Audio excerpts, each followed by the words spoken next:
સ્વાગતમ સુસ્વાગતમ. લાગણીના જળ વડે વર્તન કરીને શબ્દ કાગળ પર ખીસી ચંદન કરું છું. બે ગઝલ, બે ગીત, બે પુષ્પ અર્પણ કરીને સર્વપ્રથમ માં સરસ્વતી, માં ભારતીને વંદન કરું છું. મિત્રો, આપણે સૌને મીઠી મૂંઝવણ છે કે બિઝનેસ કરવો કે નોકરી. તે માટેના યોજાયેલ આજનો સેમિનાર કે જે રાઠોડ શ્રેયા લેવાની છે, તો રાઠોડ શ્રેયાને વિનંતી કરીશ કે તે સ્ટેજ પર આપશે. આપણે તેનું સન્માન કરવું છે, તો આપણે ભદ્રેશ ગઢવી અને ગુસલ સાવલિયાને વિનંતી કરીશું કે તે મને આ ઇનામ દ્વારા સન્માનિત કરે.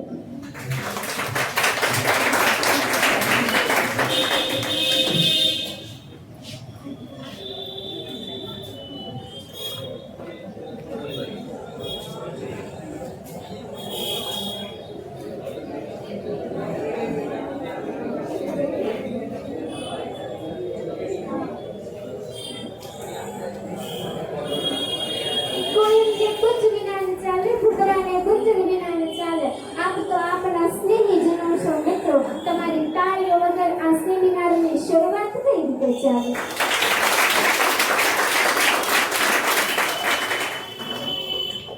જય શ્રી કૃષ્ણ, વંદે માતરમ. આજ રોજ હું આપણે મીઠી મૂંઝવણ બિઝનેસ કરવો કે નોકરી તેની આપણે સ્પષ્ટતા કરશું. તે પહેલા મારું નામ રાઠોડ શ્રેયા ભરતભાઈ છે. હું ધોરણ 11 કોમર્સમાં અભ્યાસ કરું છું.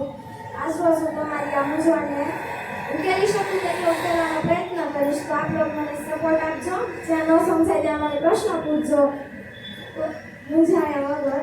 આપણે આ સેમિનારની શરૂઆત કરીએ તો પહેલા તો બિઝનેસ અને નોકરી એકબીજાથી તદ્દન અલગ બાબત છે. બંનેની દુનિયા અલગ છે, બંનેના લાભ અને ફાયદા પણ અલગ અલગ છે.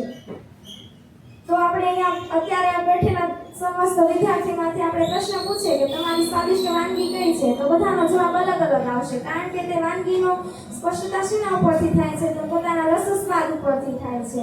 તો બિઝનેસ ને નોકરી એ પ્રમાણે જ છે. તમારામાં રહેલી સ્કિલ ને આવડતથી તમે તમારે બિઝનેસ કરો કે નોકરી તેનું નક્કી કરી શકો છો.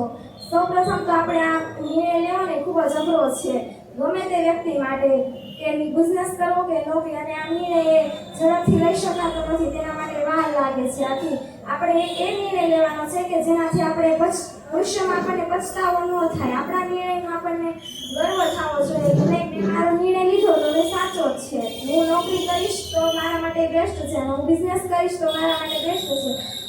હવે આપણે સૌપ્રથમ પહેલો ટોપિક છે સાચા સમયે છોડવાની આદત. ગમે તે વસ્તુ સાચા સમયે છોડીને ખૂબ જ જૂજ લોકોમાં હોય છે એવી આવડત. તો આપણે જે બિઝનેસ કરવા માંગે છે ને તે વ્યક્તિ આ આવડત તો અપનાવવાની જ છે. કારણ કે જો જે બિઝનેસ કરશે ને એને તો સૌપ્રથમ પોતાનું મનોબળ દ્રઢ રાખવાનું છે. ક્યારે પણ હું બિઝનેસ કરીશ તો ફાવશે તો કરશું, નહીં ફાવે તો જોયું જશે, આગળ જતા આપણે છોડી દઈશું, એમ નથી કરવાનું. સૌપ્રથમ આપણે જો નક્કી જ કરી લીધું છે કે બિઝનેસ કરવો છે તો આપણે પછી મનોબળ દ્રઢ જ રાખવાનું કે હું બિઝનેસ કરીશ તો પછી ગમે તે મુશ્કેલી આવે તેને રસ્તા મળે અપનાવી દઈશ. પછી એને બહાના નથી ઢૂંઢ્યા રાખવાના કે આ હવે મારે નથી કરવું ને હું છોડી દઈશ. તો આ બિઝનેસ તમારા માટે નથી. બિઝનેસ કરવો છે તો તમારે એનું બિઝનેસ શરૂ કરવા માટે તમારી પાસે એટલે સ્કિલ હોવી જોઈએ. જો સ્કિલ ન હોય તો તમારી પાસે મૂડીરોકાણ એટલું હોવું જોઈએ, તો જ આ બિઝનેસ શરૂ થઈ શકે છે. અને એકવાર બિઝનેસમાં ખોટ જશે ને તો આપણે પછી બિઝનેસ ફરીથી શરૂ કરવા માટે તૈયાર નહીં થઈએ. એટલે જે પણ કરવું ને એ પૂરી આમ દ્રઢ મનોબળથી આયોજન કરીને કરવાનું છે. અને જ્યારે નોકરી છે તો એમાં તો આપણને ખબર જ છે, આપણે નોકરી કરવી છે તો બીજા જે ગાઈડલાઇન્સ બતાવે એની ઉપરથી જ આપણે ચાલવાનું છે. નોકરી કરીએ તો એમાં આપણને કંઈ ટેન્શન નથી કે નફો થશે કે નુકસાન થશે. આપણને જે કામ કરીએ છીએ તેના ઉપરથી આપણને પ્રમોશન મળે અને આપણને સેલેરી મળતી હોય છે. એટલે આપણે નોકરીમાં આપણને ચિંતા નથી કે શું થશે. જો બિઝનેસ કરવો છે તો આ બધી આવડત આપણે અપનાવવી પડશે. ગમે તે વ્યક્તિને પોતાના માટે બેસ્ટ શું છે ને એ ખબર જ નથી હોતી. આથી તેને તે શોધવાનો પ્રયત્ન જ નથી કરતો. આથી તે ચક્કરમાં જ ફર્યા કરે છે અને થાકી જાય છે. અને કેટલાક વ્યક્તિઓને તો આ નિર્ણય લેવામાં એટલી મૂંઝવણ હોય છે કે કેમાં વધારે પૈસા મળશે એ આપણે કરવું છે. બિઝનેસમાં વધારે પૈસા મળશે કે નોકરીમાં, તો પૈસા કમાવા અઘરા નથી, પણ પૈસાને કેવી રીતે કમાવું ને એ આપણામાં હોવું જોઈએ. સ્કિલ અને આવડત હોય ને તો પૈસા તો ગમે ત્યારે ગમે તેટલા કમાઈ કમાઈ શકીએ છીએ, નોકરીમાં પણ કમાઈ શકીએ છીએ અને બિઝનેસમાં પણ કમાઈ શકીએ છીએ. આ ટોપિક અહીંયા પૂરો થાય છે. આમાંથી કોઈને પ્રશ્ન હોય તો પૂછો. જો તમે પ્રશ્ન નહીં પૂછો તો હું પછી પ્રશ્ન પૂછીશ. Thank you. આ ભાઈ માટે વાત તાળિયા. બિઝનેસ માટે કઈ આદત હોવી જોઈએ કે જે સુધારવી જોઈએ આપણે? બિઝનેસ માટે જો આપણે દરેક સમયે નવા આપણે નવી માણસોની મુલાકાત થતી હોય છે, તો આપણો સ્વભાવ પહેલા છે ને શાંત રાખવો જોઈએ. ગમે તે વ્યક્તિ આપણને બે વાત ઉકસાવવા માટે કહે ને તો આપણે ઉકસી ન જવું જોઈએ. અને પહેલી વાત તો આપણામાં એવી સ્કિલ હોવી જોઈએ કે આપણા હરીફો છે એના કરતાં આપણે એક કદમ આગળ ચાલવાનું છે. એ જે કરે ને એ પહેલાં આપણે એ બધાને પ્રોડક્ટ કરી બતાવવાનું છે. બધા જે કરે એનાથી કંઈક અલગ કરવાનું. આપણો સ્વભાવ શાંતિપૂર્વક રાખવાનો કે સામેનો વ્યક્તિ જોઈને તેને ખબર પડી જવું જોઈએ કે નહીં, આ વ્યક્તિ રેડી છે, આની સાથે ડીલ કરી શકાય એવી છે. અને બીજું છે કે આપણી પાસે પૂરતી મૂડી રોકાણ હોવું જોઈએ તો જ બિઝનેસ શરૂ થઈ શકે. અને ગમે તે બિઝનેસ કરો ને આપણે રઘુ સર વારંવાર કહે છે કે એને 999 દિવસ આપવા જોઈએ તો જ તે સક્સેસ થઈ શકે. બીજો કઈ પ્રશ્ન? પ્રશ્ન પૂછજો તો નકર હું પ્રશ્ન પૂછીશ રોલ નંબર બોલીને. સવાલ સર્જન એ વ્યક્તિને સર્જક કયો. અને દુનિયામાં હરેક વસ્તુ માટે આપણી માટે સવાલ હોય તો બધા તો જ એનો જવાબ મળે તો જ દુનિયામાં સચિત થાય.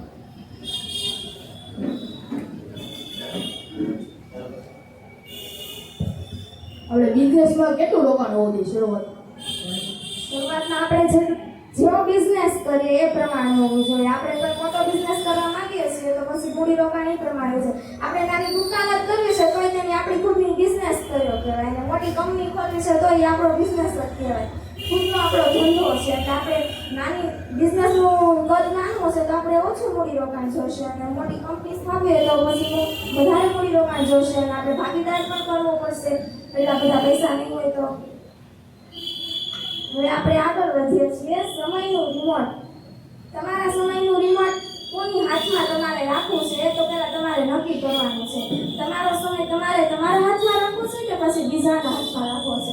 જો તમે બિઝનેસ કરશો ને તો સમયનું રિમોટ તમારા હાથમાં રહેશે. અને નોકરી જો કરશો ને ત્યારે તમારે કોકના દ્વારા તમારી ઉપરી અધિકારી હોય તેના દ્વારા ઓન ઓફ થવું પડશે. એ જ્યારે કહેશે ત્યારે તમારે કામ કરવું પડશે. એ જ્યારે કહેશે ત્યારે તમને રજા મળશે.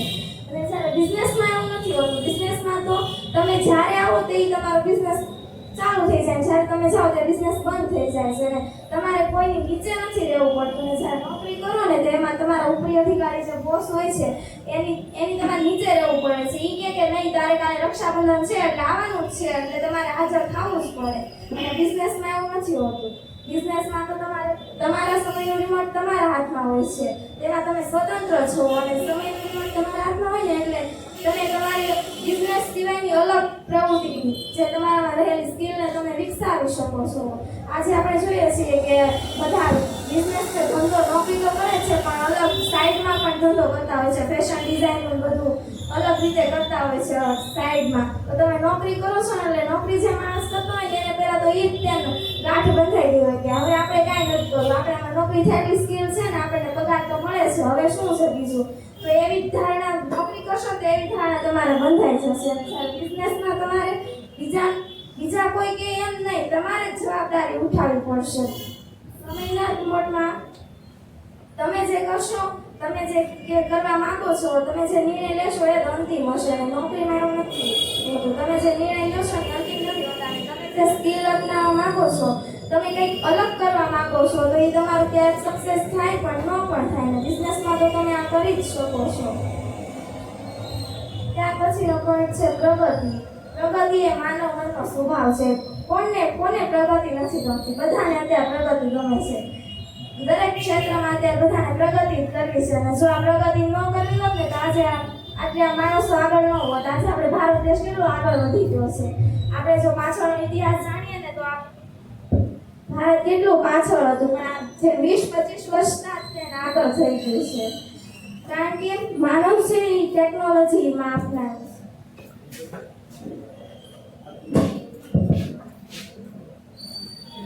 કારણ કે દરેક મનુષ્ય છે ને એ પ્રગતિ કરવા ઈચ્છે છે દરેક ક્ષેત્રમાં. પછી એ ફ્રેન્ડ હોય કે ગમે એ હોય, આજુબાજુવાળામાં તેમ બે પક્ષકાર હોય ને તો એની વચ્ચે તે હરીફાઈ ચાલતી હોય.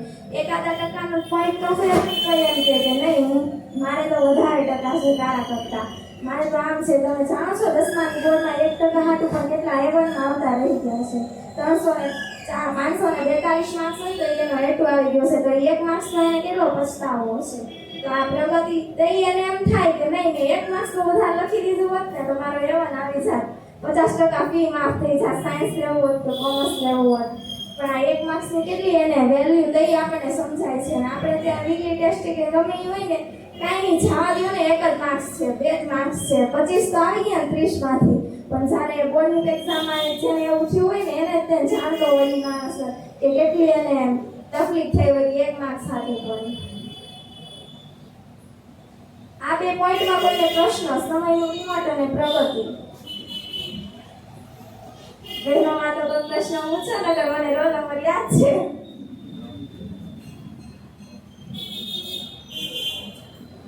હું રોલ નંબર બોલીશ હવે. કોઈને પ્રશ્ન હોય તો પૂછજો, નકર હું સામેથી પ્રશ્ન પૂછીશ.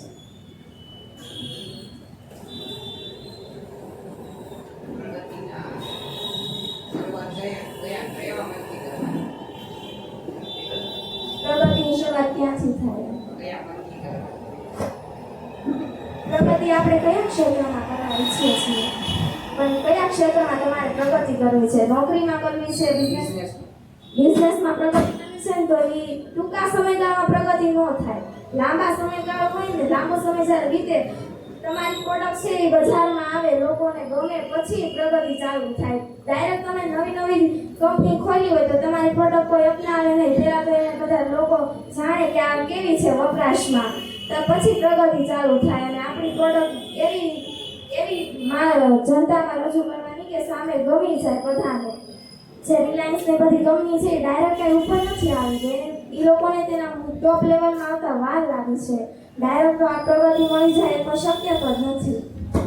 આપણે પ્રગતિ કરવી તો સમય પણ આપવો જ પડે તો જ પ્રગતિ થાય. અને દરેક ક્ષેત્રમાં પ્રગતિ કરવી હોય તો પહેલાં તો દ્રઢ મનોબળ બાંધી જ લેવાનું કે નહીં મારે પહોંચવું જ છે, પછી ગમે એ થઈ જાય, ગમે તે મુશ્કેલી આવે ને હસતા મોઢે અપનાવી લેવાની. જો એમાં નિષ્ફળ થાવી ને તો પણ અપનાવી લેવાનું કે નહીં હું નિષ્ફળ થયો કે મારી આમાં ખામી છે, એ આપણે સુધારવાનું. ગમે તે બાબતમાં આપણે પ્રગતિ કરવા ઈચ્છતા હોઈએ. હવે હું પહેલામાં રોલ નંબર બોલીશ. મને યાદ નથી કયો રોલ નંબર કોનો છે, મારો 50 છે એટલી ખબર છે. સામેથી બોલો છો કે પછી હું કહું? સવાલ પૂછો.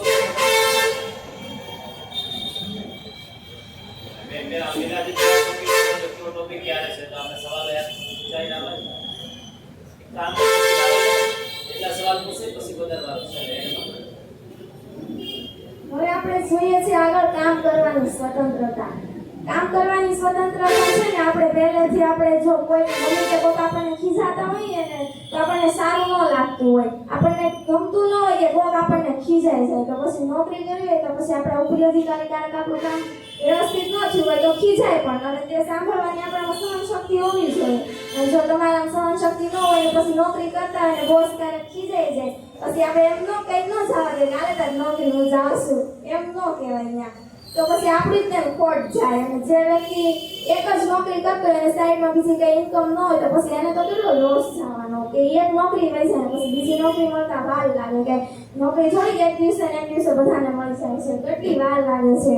જે 12 પછી કોલેજ કરીને જે નોકરી ગોતતા હોય ને એને ક્યારેક પૂછું કે કેવી પરિસ્થિતિ છે તમારી. એક બાજુ નોકરી ન મળતી હોય, એક બાજુ ઘરેથી બધા ધમકાવતા હોય નોકરી કર કામ કર કંઈક કામ ગોત. અને જ્યારે બિઝનેસમાં કામ કરવાની સ્વતંત્રતા તમારા હાથમાં હોય છે. તમે જ તમારા બિઝનેસના બોસ હો છો, ઉપરી અધિકારી તમારા માથે કોઈ હોતો નથી. બિઝનેસ તમારે જ કરવાનો છે, એટલે તમારી હાથમાં જ કેવું કામ કરું, હું કેવી પ્રોડક્ટ બનાવું, કેવી જાહેર કરું, મારું જનતામાં તો લોકોને ગમશે, કેવી રીતે આપણે કામ કરીએ તો લોકોને ગમશે. અને નોકરીમાં તો એવું નથી હોતું. આપણે જે કામ કરીએ ને એ બોસને ગમવું જોઈએ. અને આપણે જે બિઝનેસ કરીએ ને એમાં જે પ્રોડક્ટ આપણે બનાવીને આપણે જાહેર જનતાને ગમવી જોઈએ એવી બનાવવાની છે. અને આપણે જે બિઝનેસ નોકરી કરીએ તો કામ કરીએ એ બોસને ગમે તો આપણને પ્રમોશન આગળ મળે. અને વધી સેલેરીમાં કેટલો વધારો થાય? 5,000 6,000 વધારો થાય. એકવાર તમે બિઝનેસમાં સક્સેસ થઈ ગયા ને તો નફો ને નફો જ મળશે.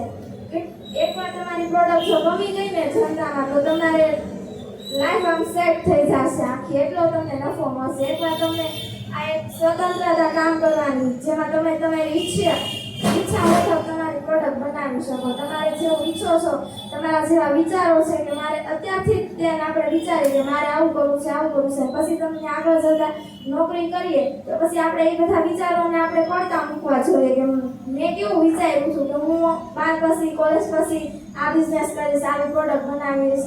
એવું બધું પછી આપણે વિચારતું બંધ થઈ જવું પડે કેમ કે આપણે નોકરી કરીએ છીએ. અને આપણે નોકરી કરતા હોય ને આપણા બોસને આપણે કહીએ ને કે આ પ્રોડક્ટ બનાવો તો એ કંઈ આપણું સાંભળે નહીં.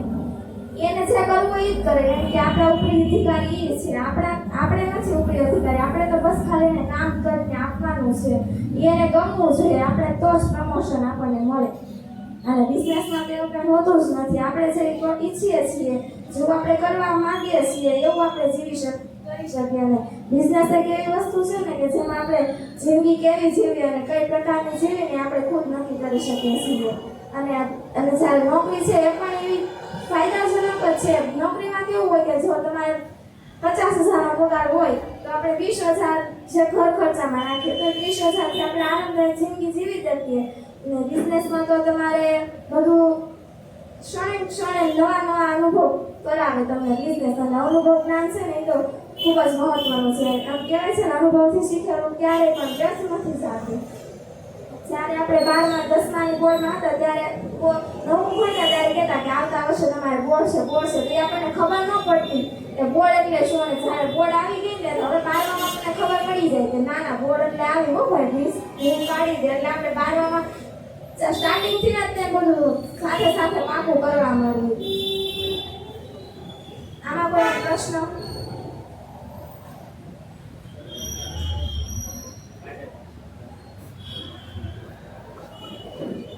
આપણે બિઝનેસ કરી છે તો એમાં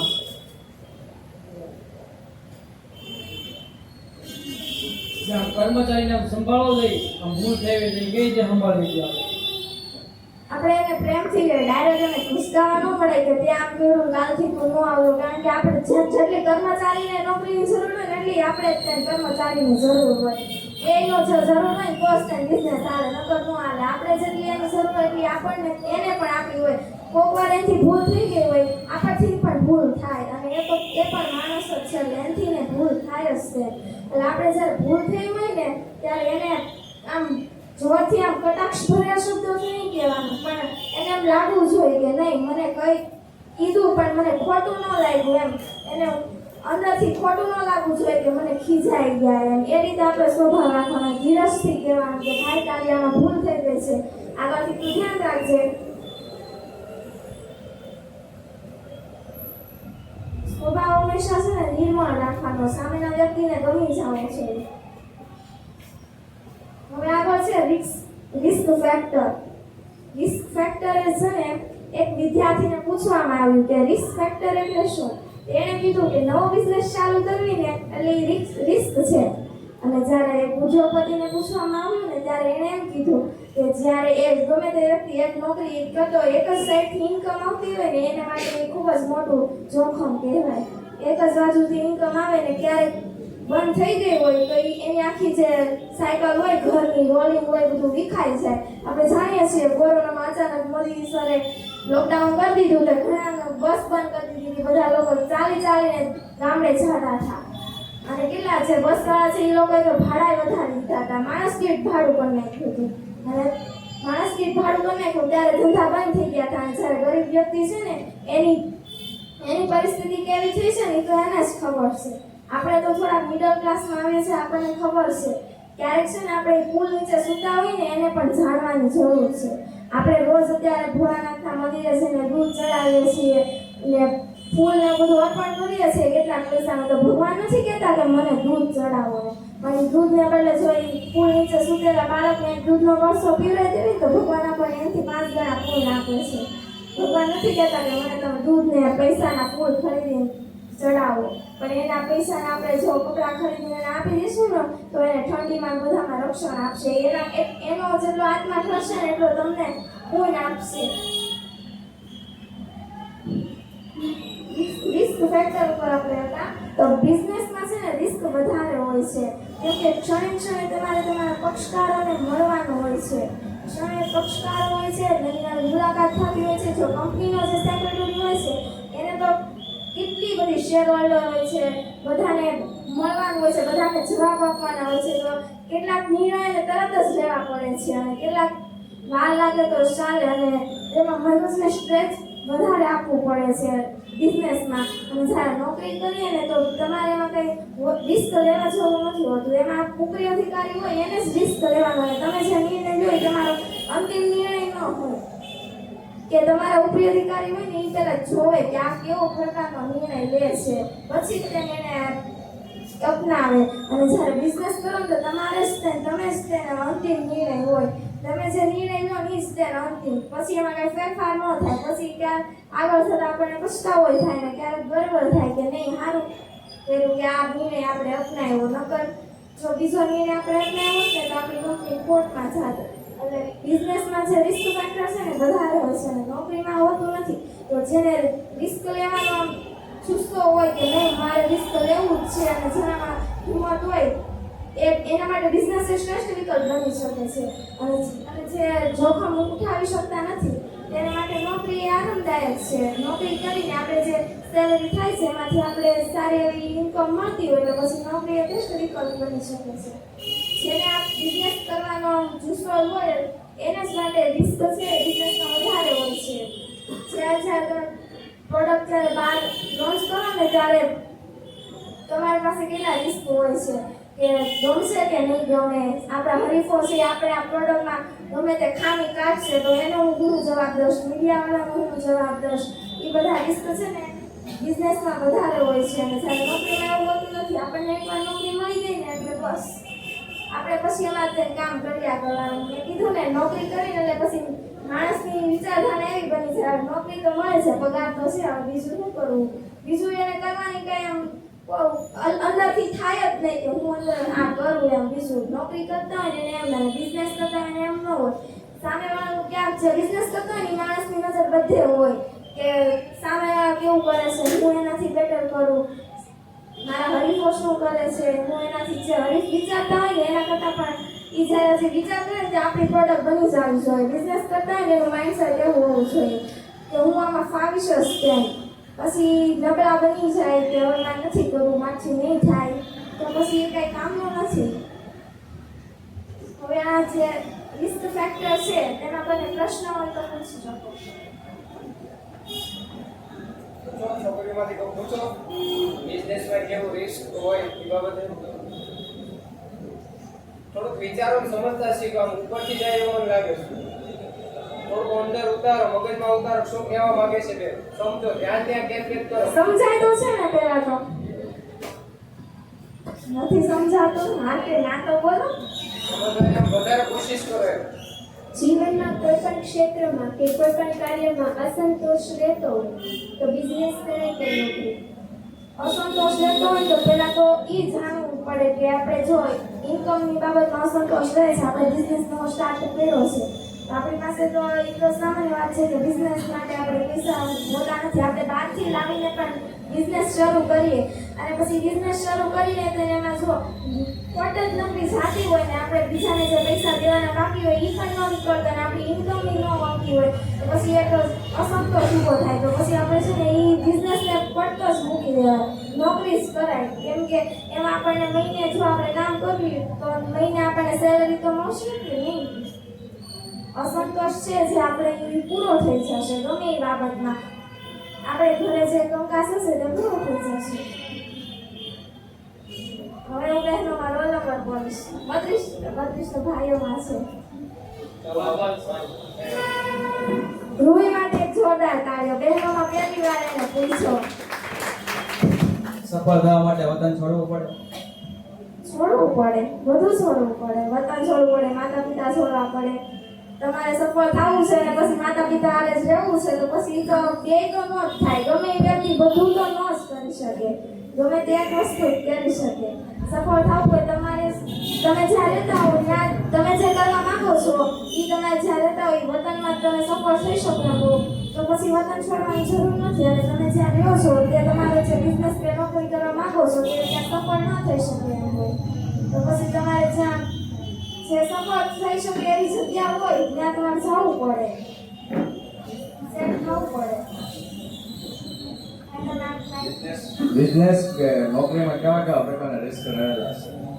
બિઝનેસમાં એક તો રિસ્ક એવું હોય કે જો આપણે પ્રોડક્ટ બનાવીએ તો એ પ્રોડક્ટ સારી હશે, મેં પહેલા કીધું એમ સારી હશે કે નહીં સારી હોય, જનતાને ગમશે કે નહીં ગમે. આપણા હરીફો છે ને આમ જે આપણા હરીફો છે ને એને ઈ લોકો વાત જોઈને જ બેઠા હોય કે ક્યારે આ પ્રોડક્ટ લોન્ચ કરે ને અમે એમાં ખામીઓ કાઢીએ. જે આપણા હરીફો છે ને આપણને પાછળ પાડવા જ ઈચ્છતા હોય. બિઝનેસમાં એક ઈ જોખમ હોય છે અને બીજું જોખમ એ હોય છે કે આ પ્રોડક્ટ ગમશે, આપણે જે પ્રોડક્ટ બનાવીએ ને એની પાછળ ખર્ચો કર્યો હોય કારણ કે એમને નથી બનતી અને જો એ નહીં આપણું કેટલું નુકસાન થશે. આપણે જે કંઈ મૂડીરોકાણ કર્યું છે એ તે નુકસાનમાં થશે અને કર્મચારીનો પગાર છે, જે મશીનરી ચાલતી હોય એના બીજો અન્ય કંપનીનો જે ખર્ચ હોય આપણી જે ખુદની આવક હોય એમાંથી આપવા પડે. જે આપણે અને કંપનીમાંથી જે આવક ન થાય ને છતાં પણ આપણે જે ખુદના પૈસા કોઈની પાસેથી ઉછીના લઈને પણ એને તો દેવા જ પડે ને નોકરીવાળાને. એ કર્મચારીને એમ નથી કહેવાતું કે તું ખાઈ મારે ખોટ ગઈ છે તો તને પગાર નહીં આપું. કર્મચારી આપણે એમ ન કહી શકીએ અને નોકરી કરતા હોઈએ તો એક પ્રકારનું રિસ્ક એ હોય કે મારું કામ સામેવાળાને ગમશે, બોસને ઉપરી અધિકારીને નહીં ગમે તો. અને જોવા જઈએ ને તો નોકરીમાં વધારે રિસ્ક હોતું જ નથી કેમ કે આપણે એમાં જે નિર્ણય આપણે લેવાના જ નથી હોતા. આપણા ઉપરી અધિકારી જે કહે ને એ પ્રમાણે જ આપણે કામ કરવાનું હોય છે. એટલે નોકરીમાં રિસ્ક ઓછું હોય છે. એમ કહીએ તો ચાલે હોતું જ નથી. એકવાર નોકરી મળી ગઈ ને એટલે બસ. અને બિઝનેસમાં તો આપણને ક્ષણે ક્ષણે જે જોખમ છે એ તો હોવાના જ છે. હવે આપણે આગળ ચાલીએ કે શીખવાની અને વિકસવાની તક. શીખવાની અને વિકસવાની તક છે ને આપણને બિઝનેસમાં વધારે મળી શકે કેમ કે જો આપણે બિઝનેસ કરતા હોઈએ ને તો નવું નવું શીખવા વધારે મળે. આપણે આજુબાજુમાં જોઈએ કે ઓલું કેવું કરે છે, ઓલી કેવું કરે છે તો એ બધાનું આપણે શીખી શકીએ અને બધાનું ભેગું કરીને આપણે કંઈક બનાવીએ તો કંઈક નવું તેમ થાય. શીખવું અને વિકસવાની તક છે ને આપણે બિઝનેસમાં વધારે જોઈ શકીએ અને આપણે વધારે શીખી શકીએ અને બિઝનેસ કરીએ તો આપણો ખુદનો વિકાસ પણ વધારે થાય બિઝનેસમાં. અને જ્યારે નોકરીમાં એવું શીખવાની વિકસવાની તક છે ને બહુ ઓછી હોય છે. આપણા કામ પૂરતું જ આપણે શીખી શકીએ, બીજું આપણે શીખી ન શકીએ. જે આપણા ઉપરી અધિકારી હોય ને એને એ તો આપણે કે નોકરી કરીએ એમ કહેવાય કે વર્તુળ જે છે એની બહારનું આપણે કંઈ જાણી ન શકીએ નોકરી કરતા હોઈએ ને તો. અને બિઝનેસમાં તો આપણે બધું જાણી શકીએ. નવા નવા જે ઉદ્યોગપતિ હોય એની આપણે મુલાકાત કરતા હોઈએ છીએ, ક્યારેક આપણે બીજા દેશમાં કે જતા હોઈએ છીએ તો એ બધાનું આપણે જાણી શકીએ કે એ લોકો કેવી રીતે બધા સાથે વ્યવહાર કરે છે. શીખવાની અને વિકસવાની તક એ બિઝનેસમાં વધારે જોવા મળે છે. અને આપણે નોકરીમાં તો બધું વધારે નથી શીખી શકતા, શીખી શકીએ છીએ પણ આપણે જે કામ પૂરતું જ સીમિત રહે છે. નોકરી બિઝનેસમાં તો આપણે વધારે શીખી શકીએ છીએ. ક્ષણે ક્ષણે આપણે નવા વ્યક્તિઓને મળવાનું હોય છે. ત્યાર પછીનો પોઈન્ટ છે જવાબદારી. જવાબદારી છે ને આપણે બિઝનેસ કરવો હોય તો પેલા નોકરી કરવી યોગ્ય ગણે કે ન ગણે?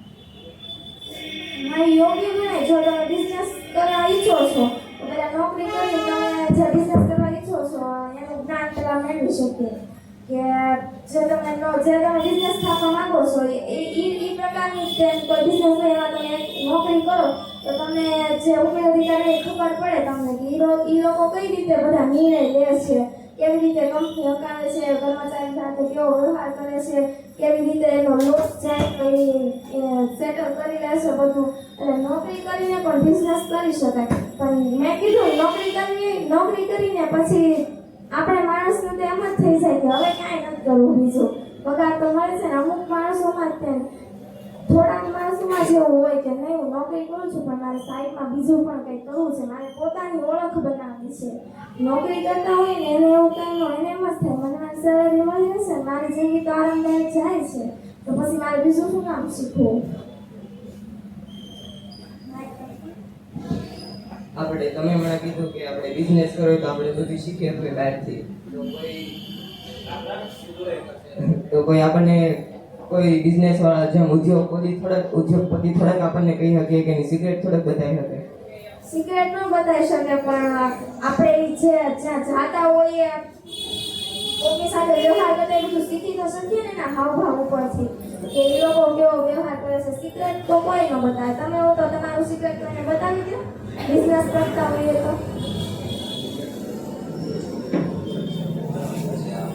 ખાલી આપણે શીખવાનું નહીં છે કે એ કેવી રીતે બધું હેન્ડલ કરે છે. ત્યાર પછીનો પ્રશ્ન કોઈને?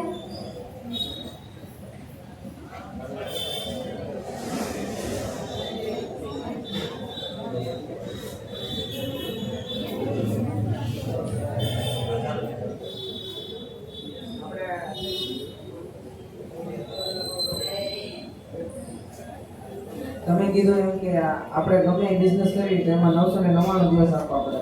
તો આપણે આજે બિઝનેસ કરવામાં વધારે આપણે પીવામાં બિસ્લરી, પહેરવામાં ઝારાના કપડાં, બૂટમાં નાઇકી એવી બધી બ્રાન્ડો આવી ગઈ છે. પણ આપણે એને જેવા બિઝનેસ કરશું ને આપણે કંઈક નવું ભણેલા આવીશું તો આપણે કંઈક એનાથી અલગ કરશું. નકર તો આપણે એની જેવા જ રહીશું. તો એની સાથે આપણે માર્કેટમાં કઈ રીતે કરતી રહેવું પડે છે બિઝનેસમાં. 9999 દિવસ આપેલા છે એમાં 2 વર્ષમાં જ આપણી પાસે બધું પૂરું થઈ ગયું હોય, પૈસા બધું પૂરું થઈ જાય, ઇન્કમનો કોઈ સ્ત્રોત જ ન વધ્યો હોય. આપણે બિઝનેસની લાઈન ભણતા હોય એટલે નોકરીની શક્યતા હાવ ઓછી રહે. એની અમે કઈ રીતે આપણે જો બીજાનો જોઈએ છે ને આમ કોપી જ નથી મારી દેવાની. આપણે એનામાંથી શીખવાનું છે. આપણે હાવ એનું જ નથી બેઠું મારી દેવાનું નામ બદલીને કે એ જ જોજ પણ ખાલી કંપની ફેર કરી દેવાની એવું જ નથી કરવાનું. ખાલી આપણે એનામાંથી જોવાનું છે જેની કહેવાય ને કે વિશિષ્ટ બાબત હોય ને એ જોવાની છે. ને આપણે ખુદના આઈડિયા એમાં નાખવાના છે. બિઝનેસ છે એ આપણા ખુદના આઈડિયાથી ચાલે છે. બીજાના આઈડિયાથી આપણે તો ખાલી એ લોકો પાસેથી શીખવાનું છે એ લોકો કઈ રીતે ચાલે છે. કારણ કે એને બિઝનેસ ચાલુ કરી દીધો છે ને આપણે કરવાનો છે. ને આપણે જે કરવું છે ને પહેલેથી જ આપણે આયોજન કરવું પડશે કે હું શું કરીશ આ 999 દિવસમાં.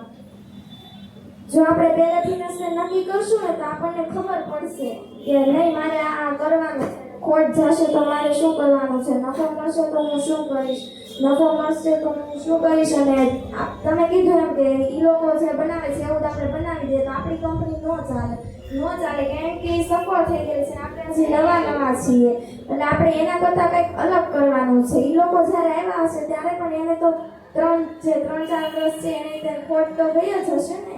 પછી તે સફળ થયા હશે. તો એ સફળ ક્યારે થયા હશે?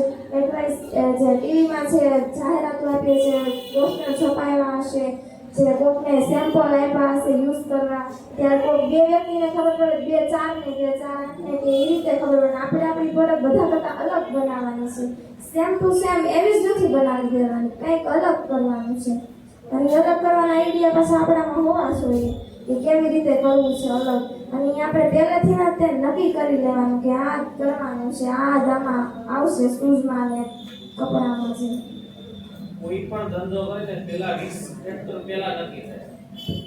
કોઈ પણ ધંધો થાય એનું એક્ચ્યુઅલ સાયન્સ હું તમને કહી એનું કામ શું છે ખરી છે. આપણે ધારો કે મેં સ્કૂલ ચાલુ કરી હોય તો પહેલા મેં નક્કી કર્યું હોય કે પહેલી વર્ષે આ સ્કૂલની અંદર 193 સંખ્યા ખરી છે. 13 લાખ રૂપિયા કુલ ફી આવી હતી, 29 લાખ રૂપિયા ખર્ચો કર્યો. એટલે 6.5 લાખ તો ખાલી ફંક્શનમાં આપણે ખાધા. પહેલા વર્ષે સ્કૂલ સ્ટાર્ટ કરી 13 લાખ ફી આવી, 6.5 લાખ રૂપિયા ફંક્શનમાં 29 લાખ ખર્ચો કર્યો. બીજે વર્ષે 627 સંખ્યા હતી સ્કૂલની અંદર છે. બીજા વર્ષે લેવલ ચાલો અમે તો હંમેશા ધંધો સ્ટાર્ટ કરે ધારો કે એબીસી ની અંદર પણ 6 બ્રાન્ચ છે. 6 બ્રાન્ચમાંથી 3 બ્રાન્ચ છે એટલે લેવલ આલે અથવા ડાઉનમાં ચાલે છે કે જેમાં ખર્ચો પણ નહીં કરતો નથી હા કે ના પણ એવું તો મને વિશ્વાસ હોય કે ભવિષ્યની અંદર આ બ્રાન્ચ કેવી થશે અમારી સેફ થઈ જશે હા કે ના હવે અહીંયા ધારો કે આપણે 10મા માટે ક્લાસ છે એબીસી નો તો 60 ના ક્લાસ બેઠા હોય ત્યાં 8 9 બેઠા છે ત્યાં તો ખર્ચો માં વધારે છે ત્યાં તો ભાડાની બિલ્ડિંગો છે તો પહેલા અમે નક્કી કર્યું હોય કે ભાઈ આ બ્રાન્ચ સેટ થશે તેના માટે પહેલા તો શું નક્કી કર્યું છે 3 વર્ષ સુધી રૂપિયા નાખવાના છે ચોથા વર્ષેથી મને રૂપિયા મળશે ધંધામાં કોઈ પણ જગ્યાએ જાઓ શરૂઆતમાં તમારે 999 દિવસ એટલે કે શરૂઆતમાં તમારે ઈ માઇન્ડસેટ રાખવાનું કે આટલા દિવસ તો મારે રૂપિયા આવત નથી હવે ઘણા શું થાય થોડાથી ધંધો કરે 5 થી હાલે નહીં 15 થી મળે તો એના હક લઈ તરત જતે ભાઈ સમય તો આવે સમય એક તો સક્સીડ થાય સમય એક વગર કોઈ વસ્તુ સક્સીડ ન થાય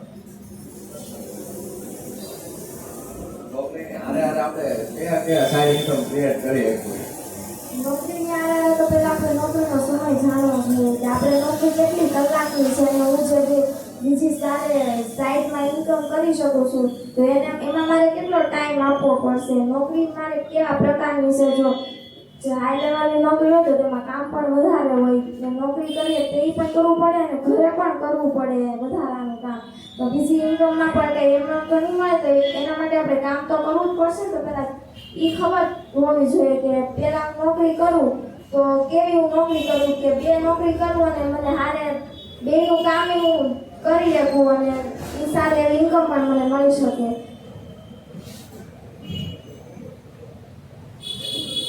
999 દિવસ થયા સાહેબ એમાં આપણે 999 દિવસ તો આપવા પડે પણ એમાં કર્મચારી કોઈ ન આવે 2-3 મહિના પછી કે મારે પૈસા જોડાય કામની હવે મતલબ નથી કામ ન કરવું હોય પૈસા વધતા હોય એની વાત એ બંધ કરવો પડે કે ચાલુ થાય તો પણ બંધ જ કરવો પડે કેમ કે આપણે કામ પૈસા જોતા છે તો એ કઈ ડાયરેક્ટ તો ન જ મળી જાય રઘુ સરે કીધું એમ કે જ્યારે પહેલા વર્ષે સ્કૂલ સ્ટાર્ટ કરી તે એને ઇન્કમ કરતાં ખર્ચો વધારે હતો તો આપણે કોઈ પણ નોકરી કરીએ કે નોકરીમાં તો એની શક્યતા ઓછી છે પણ બિઝનેસ કરીએ ને તો આપણે થોડોક સમય તો એને આપવો જ પડે પછી જ આપણને જે ઇન્કમ મળે ત્યાં સુધી તો આપણે ખર્ચો જ કરવો પડે આપણા પોતાના પૈસા છે ને એ જ રોકવા પડે અંદર ત્યાં સુધી એમાંથી આવક ન મળે ને જો તમે આવક મેળવવા માંગતા હો તો પછી એ સક્સેસ જ ન થાય એને બંધ જ કરવી પડે બિઝનેસ કે નોકરી તમે જે કરતા હોય બિઝનેસમેનનો પહેલી બાબત સૌથી મહત્વની કઈ રીતે કર્મચારીને હેન્ડલ કરવા ને એ બહુ મોટી વસ્તુ છે આગળ કર્મચારી હેન્ડલ કરતા ન હોય તો તમારો ધંધો જ ન ચાલે કારણ કે તમે ખાલી સંભાળી શકો છો વર્ક કોણ કરે કર્મચારી કરવાના છે તો કર્મચારી કોઈ તમે પ્રોડક્ટ બનાવતા હોય ભલે તમારા માઇન્ડમાં ગમે એટલી સારી પ્રોડક્ટ હોય પણ કર્મચારી હંમેશા ડિફેક્ટ પ્રોડક્ટ બનાવે તો તમારું બધા માર્કેટમાં નામ જવાનું છે તો પહેલું કામ એ હોવું જોઈએ કોઈ પણ બિઝનેસ વાળી વ્યક્તિનું કે કર્મચારીને ટ્રેન કરો બરાબર ધારો કે આ સંસ્થા ચાલે છે એટલે હું ગમે એટલું સારું કહેતો હોય પણ શિક્ષકો વ્યવસ્થિત ના ભણાવતા હોય તો બધા શું થવાનું આવે ને તો પહેલું કામ કેવું જોઈએ કર્મચારી વ્યવસ્થિત હોવા જોઈએ આજે સમજી લો કે ભાઈ દેવકીનંદન સાહેબ છે આપણે સ્કૂલની અંદર રહે છે દેવકીનંદન સાહેબ છે જ્યારે હું આ સ્કૂલ લીધી પહેલાના સ્કૂલની અંદર ભણાવે દેવકીનંદન સર છે આ સ્કૂલ 2014 માં આપી લીધી તો 2008 ના અહીં ભણાવે છે સ્કૂલની અંદર લાગે ને તો શા માટે કોઈ કર્મચારી ટકી રહેતા હશે તો બધું સેટિસ્ફેક્શન થવું જોઈએ ને ઘડી છે એટલે સમય આંતરિક ઇન્ક્રીમેન્ટ થવું જોઈએ સમય તેને માન સન્માન મળવું જોઈએ મારા કરતા અનુભવી છે લાગે ને કે હરેક વસ્તુ આપણે બેલેન્સ કરો ને તો જ કર્મચારી આપીને ટકે અને કર્મચારી ટકે જ ને તો જ તમને એનો અનુભવનો લાભ મળે તો જ તમારો ધંધો કેવો થાય સક્સેસ થાય આગળ કોઈ પ્રશ્ન આવ્યો તમે કીધું કે જે આપણે બિઝનેસમેનને કોઈ બિઝનેસ કરતો હોય એની પાસેથી આપણે જ્ઞાન મેળવવું જોઈએ પણ આપણે જો એને જે રીતે સ્ટ્રેટેજી વાપરી છે એ સ્ટ્રેટેજી આપણે વાપરી તો કઈ ફાયદો ન થાય ને કારણ કે એ સ્ટ્રેટેજી એકવાર માર્કેટમાં વપરાઈ ગયેલી છે એટલે બધા લોકો એનાથી જાણકાર થઈ ગયા ને એ વાત સાચી છે પણ આપણે બધું જ એનું કોપી નથી મારી લેવાનું અમુક જે વાત છે એની વિશિષ્ટ વાત હોય ને કે એનામાં કઈ કૌશલ્ય છે આવડત કઈ છે એ જ તેને આપણે એની અપનાવવાની છે બધી વાત નથી આપણે કોપી મારી દેવાની ખાલી કેવી રીતે એ બધું હેન્ડલ કરે છે અને આપણે એવા ઉદ્યોગપતિને મળવાનું છે કે જે કંપની એની સારી એવી ચાલે છે જે નફામાં નુકસાનમાં જાય છે એને આપણે ક્યાં મળવાનું છે જે કંપની નફો કરતી હોય એને આપણે મળવાનું છે જેમ કે રિલાયન્સ છે ટાટા છે એવા વ્યક્તિઓને આપણે મળીએ ઉદ્યોગપતિઓને તો આપણને સારી એવી ખબર પડે એ રીતે પહેલા એ લોકોએ જે કંપની સ્થાપી કે ત્યારે એની ઇન્કમ કેટલી હતી, ત્યારે એને કેટલો ખર્ચો કરવો પડતો હતો, તો આપણને ખબર પડશે. અને ડાયરેક્ટ આપણે એમ જ કહી દઈએ કે નહીં મારે એની જેવું જ કરવું છે, એના જેટલા જ પૈસા કમાવા છે, તો એ વાત યોગ્ય નથી. કેમ કે એને સમય એમાં કાઢ્યો છે અને આપણે એમાં સમય નથી પસાર કર્યો. એ લોકો 10-12 વર્ષથી કંપની ચલાવે છે અને આપણે પછી 50 દિવસે ન થયું હોય કે આપણે એમ કહી દઈએ કે મારે નહીં એની જેટલા જ પૈસા કમાવા છે, તો એ આપણે પછી ખોટું વિચારીએ છીએ. કારણ કે એને એમાં સમય કાઢ્યો છે ને આપણે એમાં સમય નથી કાઢ્યો. તો પહેલા તો આપણે જેને મળીએ ને એની પાસે તો એ પૂછવાનું છે કે તમે જ્યારે શરૂઆતમાં કંપની સ્થાપી તો તમને કેટલી આવક થતી હતી અને તમને કેટલી ખર્ચ કરવો પડ્યો હતો, કેવી રીતે હેન્ડલ કર્યું છે બધું, એ આપણે એની પાસેથી પૂછવાનું છે. ને એકવાર આપણી કંપની નફામાં વહી ગઈ ને તો પછી આપણે બીજી કાંઈ ટેન્શન નથી. પણ મૂળ વાત તો એ છે કે આપણે કંપનીને સક્સેસ કઈ રીતે કરવી. આપણે માત્ર નુકસાન મળતી કંપનીઓની એની મુલાકાત ન લેવી જોઈએ એવું ન બને. કારણ કે આપણે નુકસાન મળતી કંપનીઓની પણ મુલાકાત લેવી જોઈએ, કારણ તો જ આપણને ખબર પડે કે એનું નુકસાન થવાનું, એની કંપની નુકસાનમાં જવાનું કારણ શું છે. હા, એ વાત પણ સાચી છે. મેં નુકસાનમાં જતી હોય એ કંપનીની પણ મુલાકાત લેવી પડે. કારણ કે એની જે આપણે એની પાસેથી જાણીએ કે એને શું કર્યું કે એટલે એની કંપની નુકસાનમાં ગઈ, તો આપણે એ જાણીએ તો આપણને ખબર પડે કે આપણે એ ન કરવું જોઈએ. કારણ કે એ કરશું તો આપણી કંપની પણ નુકસાનમાં જશે. અને બધા પાસેથી આપણે એની પ્રોપર કોપી જ નથી મારી લેવાની. અમુક જે વિશિષ્ટ વાત છે ને એની જ તેને આપણે લેવાની છે. આપણે કેસ સ્ટડી ભણ્યા રેડી છે બીમાર થીની કોપી 100% કોપી મારી હતી ખતમ થઈ ગયો થાય એક બધા ખતમ થયું ભેગું કોણ હોતું બડા બીમાર આપણા વર્ક ઉપર હોય. આપણી અને જ્યારે નોકરી મળી જાય ને પછી આપણામાં ટેવ હોવી જોઈએ કે હું કેવું વર્ક કરું અને પ્રમોશન મેળવું. આપણા નોકરી મળી જાય પછી આપણા વર્ક ઉપરથી બધું ચાલે. આપણું વર્ક જો બધાને ગમી જાય ને તો આપણને પ્રમોશન એક છેલ્લા પગથિયાથી પહેલા પગથિયા પર પણ પ્રમોશન આપી દે. એવું આપણું વર્ક કરવું જોઈએ.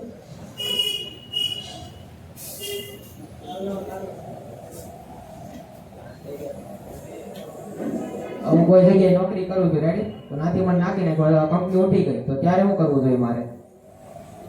કંપની ઉઠી ગઈ અને તમે આ વર્ક કરો છો. કંપની ઉઠી ગઈ અને તમે આ વર્ક કરો છો. કંપની ઉઠી ગઈ તો તમને ખબર તો હશે ને કે આ નુકસાનમાં જાય છે એટલે આ કંપની હવે ઉઠવાની તૈયારીમાં છે. કાંઈ આજ નફો થાય છે કાલ ઉઠી જશે એવું તો નહીં જ બને ને. આપણને અગાઉથી જાણ હશે કે આ કંપની હવે નુકસાનમાં જાય છે એટલે આ ઉઠવાની તૈયારીમાં છે. તો આપણે જ્યાં બીજી કંપની હશે ત્યાં આપણે નોકરી તલાશમાં રહીશું. આપણે વિચારમાં રાખશું કે જો આ કંપનીમાં હવે નુકસાન જ થશે, મારી સેલેરી હવે ઘટવાની છે અને ઉઠી જવાની છે, તો બીજી કંપનીમાં છે ત્યાં નોકરી કરવા માટે જઈશ. એ આપણે વિચારમાં રાખવું પડે. અને જ્યાં નોકરી કરતા હોય માણસને ખબર જ હોય કે ક્યાં નોકરી સારી છે ક્યાં નથી સારી. એ બધું જાણતો જ રહેતો હોય કે મારી કરતા આ નોકરીમાં કેટલો પગાર વધારે છે, આમાં કેટલો પગાર વધારે છે, અને આમાં વર્ક કેટલું છે અને કેટલો પગાર મળે છે, આમાં ટાઈમ કેટલો એને ભરવો પડે છે. એ બધું એ જાણતો જ હોય. બસ ખાલી અમુક વ્યક્તિ જેવા હોય કે આ બસ એક નોકરી મળી ગઈ એટલે હવે મારે બીજું કાંઈ નથી આવે. એ અમુક જ એવા હોય, બાકી બીજા બધા તો બધું જાણતા જ રહેતા હોય. અને જેને જાણવાનો શોખ હોય ને એ વ્યક્તિ તેને હંમેશા આગળ જાય. જે જાણતો રહેતો હોય. વિગુસર આપણને કાલ કહેતા થાય આમ જે સેવનું પેપર આવે ને સેવનું પડીકાનું જે પેપરના ન્યૂઝ લખ્યા હોય એ કે હું વાંચી લઉં એમ. એનું નોલેજ આપણે જાણીએ જ છીએ કે કેટલું છે. 2 મહિના આપણને ભણાવ્યું છે હજી આપણે જાણી ગયા છીએ કે દિવસોનું નોલેજ કેટલું છે. ગમે તે બાબત લાવો એની પાસે નોલેજ હોય જ છે. એને ખબર જ હોય કે બધી શું છે. અને વિદુષને કેટલો ઇતિહાસ યાદ રહેશે ને આપણને તો ખાલી ગુજરાતીના કવિના નામે યાદ નથી રહેતા. અને એને તો કેટલું બધું યાદ રહેશે ને તે વિદેશના રાષ્ટ્રપતિને ઉદ્યોગપતિઓને યાદ રાખવા એટલે અઘરા છે. એના નામ આપણી જેવા ન હોય. આપણે સમાજ વિદ્યામાં ગમે ત્યાં કોઈ અંગ્રેજી વ્યક્તિનું નામ આવી ગયું તો એમ કે હાવ આવું નામ છે, કેવું આવું નામ છે, આવા તો કઈ નામ હોતા હશે. બિઝનેસમાં જો પ્રગતિ કરવી હોય તો કયા રિસ્ક લેવા જોઈએ? આ સવાલ સર બધી છોકરીઓનો છે. એમને જે છોકરી સવાલ હું કામ એનું કરું આ બધી છોકરીઓ મને બુકમાં એમને કે તું લેમાં શીખે ને બોલતા મને ખબર છે શ્રુતિ ક્યાંથી યાદ નથી લખીને આપી દે હે આપણો સવાલ આપણે જાતે પૂછવાનો દે માઈક દે હાલ દે રાઈટ બોલો એ પાછો હાલ બોલે એક બોલો બીજા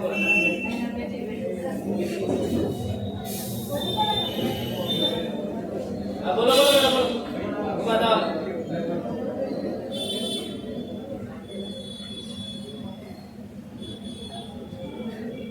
હાલો બેટા બિઝનેસ કરવી તો એમાં એવા કયા રિસ્ક લેવાના કે જેનાથી આપણે બિઝનેસમાં પ્રગતિ થાય?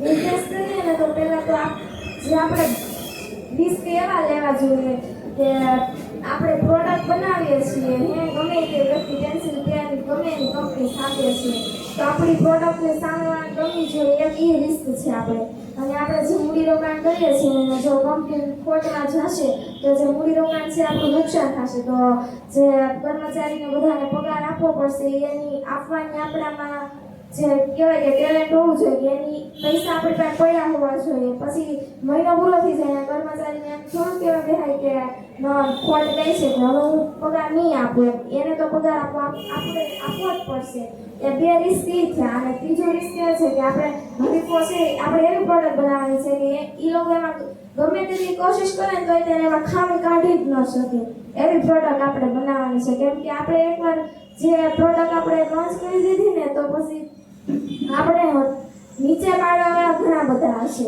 આપણે એક ખાલી જાણીએ છીએ કે ગમે તે ક્ષેત્રમાં આગળ વધતા હોઈએ ને તો આપણે શેરીના આજુબાજુવાળા સગા સંબંધીઓ ઘણું બધું કહેતા હોય કે આમાં ન જવાય આ કંઈ થોડું કરવાની વસ્તુ છે પણ જ્યારે તમે અંતિમ નિર્ણયમાં આવી જાવ છો ને ત્યારે નિર્ણય સમાજની વાતથી નિર્ણય ન બદલાય કારણ કે સમાજ આપણને ખાલી સલાહ જ દે ખાવા માટે રોટલી નહીં દઈ જાય આપણે નિર્ણય બદલી નાખશું ને તો એટલે આપણે આપણા નિર્ણય ઉપર મક્કમ જ રહેવાનું છે અને જ્યારે પછી આપણે એમાં સક્સેસ થઈ જશું ને તો ઈને જ માણસો આપણને કેવા આપશે કે નહીં આ વાત સાચી હતી એટલે આપણે જે પ્રગતિ બિઝનેસમાં કરીએ ને આ 3 પ્રકારના રિસ્ક છે અને દરેક બિઝનેસ કરો તેમાં અલગ અલગ પ્રકારના રિસ્ક હોય અને બિઝનેસ ને નોકરીમાં એક તો ધીરજ બહુ જરૂરી છે ધીરજ રાખવી ને તો જ આપણને સફળતા મળે એટલે ધીરજ તો નોકરીમાં રાખવી અને બિઝનેસમાં રાખવાની જ છે ધીરજ ભણતા હોઈએ એમાં પણ ધીરજ તો હોવી જ જોઈએ આપણે જાણીએ છીએ કે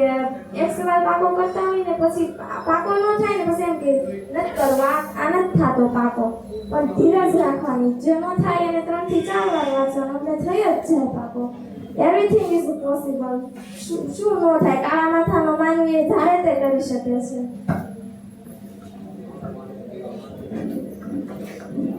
તમે એમ કહો કે કંપનીનું કે આપણે ધંધાનું સિક્રેટ ન જાણી શકીએ તો અમુક બાબત લઈ શકીએ તો એવી કઈ બાબત ઉદાહરણ આપી સમજાવો ને કઈ બાબત આપણે જાણી શકીએ બીજાની કંપનીની ઉદાહરણ આપી સમજાવો આપણે જાણીએ છીએ કે જો નોકિયા છે નોકિયા એની જે ફોન બનાવતો એને જ્યારે સમય વીતી ગયો ત્યારે નોકિયાની હરીફમાં બીજી કંપનીઓ આવી તો નોકિયાએ એને મક્કમ ઉપર જડ રહ્યો કે નહીં મારે આ બનાવવું એટલે આ જ બનાવવું એણે અમુક ટચ સ્ક્રીન વાળા ફોન ને સ્માર્ટફોન એવું બધું બનાવવાને બદલે એની જે કંપની જેની પ્રોડક્ટ છે એમાં મક્કમ રહ્યો કે નહીં મારે બનાવવાની જ છે અને હું આ જ બનાવીશ તો આપણે તો જે બીજી કંપની છે એ જાણી ગઈ કે નહીં આ નોકિયા છે આ એના વિચાર પર મક્કમ જ રહેશે એટલે જે બીજી કંપનીનું આપણે શું જાણી શકીએ કે તો એ લોકો કેવી રીતે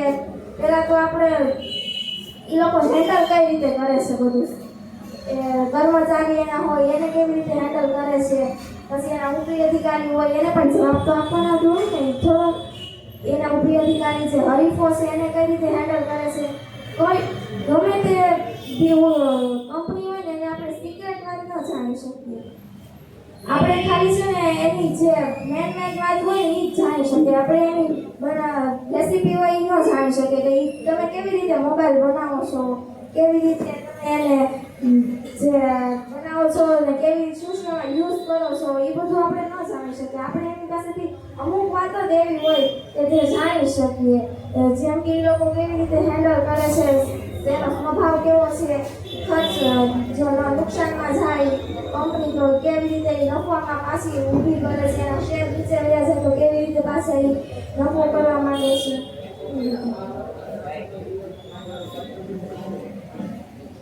આપણે વેચાણમાં વસ્તુનો આપણે બિઝનેસમાં વસ્તુનું વેચાણ વધુ આપણે શું કરવું પડે? બિઝનેસમાં વેચાણ વધારવું હોય તો પહેલા તો આપણી જે પ્રોડક્ટ બનાવી છે ને ગમવી જોઈએ તો વેચાણ વધશે, અને આપણે જાહેરાત કરવી જોઈએ, ટીવીમાં ને બધે એડવર્ટાઈઝ આપવી પડે, તો જ તેને આપણી જે પ્રોડક્ટનું વેચાણ છે એ વધશે. કોઈને સેમ્પલ આપવા પડે વાપરવા માટે, તો જો 2-3 વ્યક્તિ સેમ્પલ વાપરશે તો એને ખબર પડશે કે નહીં આ વસ્તુ સારી છે, આ લેવા જેવી છે, અને એમાં પૈસા ઓછા છે, ઓછા ખર્ચે આપણને મળી રહેશે સારી વસ્તુ.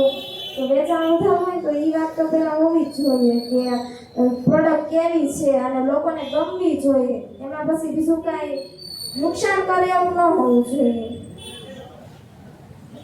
એટલે જાહેરાતના કયા કયા સ્ત્રોત આવે?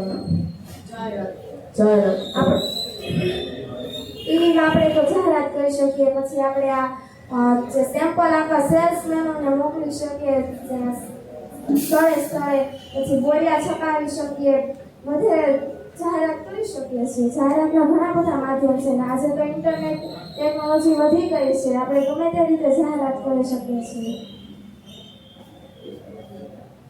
આપણે જાહેરાત કરવી છે તો જાહેરાતમાં આપણે સેલિબ્રિટીને બોલાવી શકીએ, તો એ સેલિબ્રિટીને બોલાવવાનો ખર્ચો છે તો ખર્ચો બધો કેટલો લાગી રહ્યો છે? તો પછી તમારે જેવી જાહેરાત કરવી હોય એ પ્રમાણે ખર્ચો લાગે ને.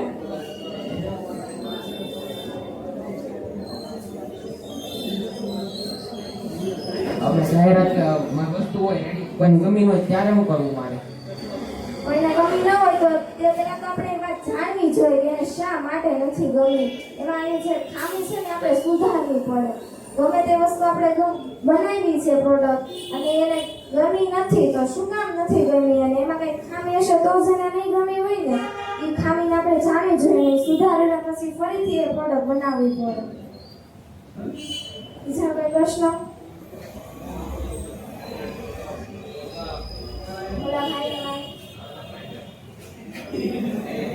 પ્રશ્ન પૂછી ને હસવાનું નહીં નીચે છે, કઈ તમે મજાક કરતા હોય ને એવું લાગે. રમતમાં થોડાક પ્રશ્ન પૂછાય છે. ઘણા ભાઈઓ ઓલું કર્યું છે નોટિસ, પ્રશ્ન પૂછી નીચે જઈને હસવા મળે છે. આપણે અહીંયા હસવા નથી આવ્યા, આપણે હતા જવાબદારી ઉપર. કોઈને પ્રશ્ન નથી ને તો આગળ ચલાવીએ આપણે.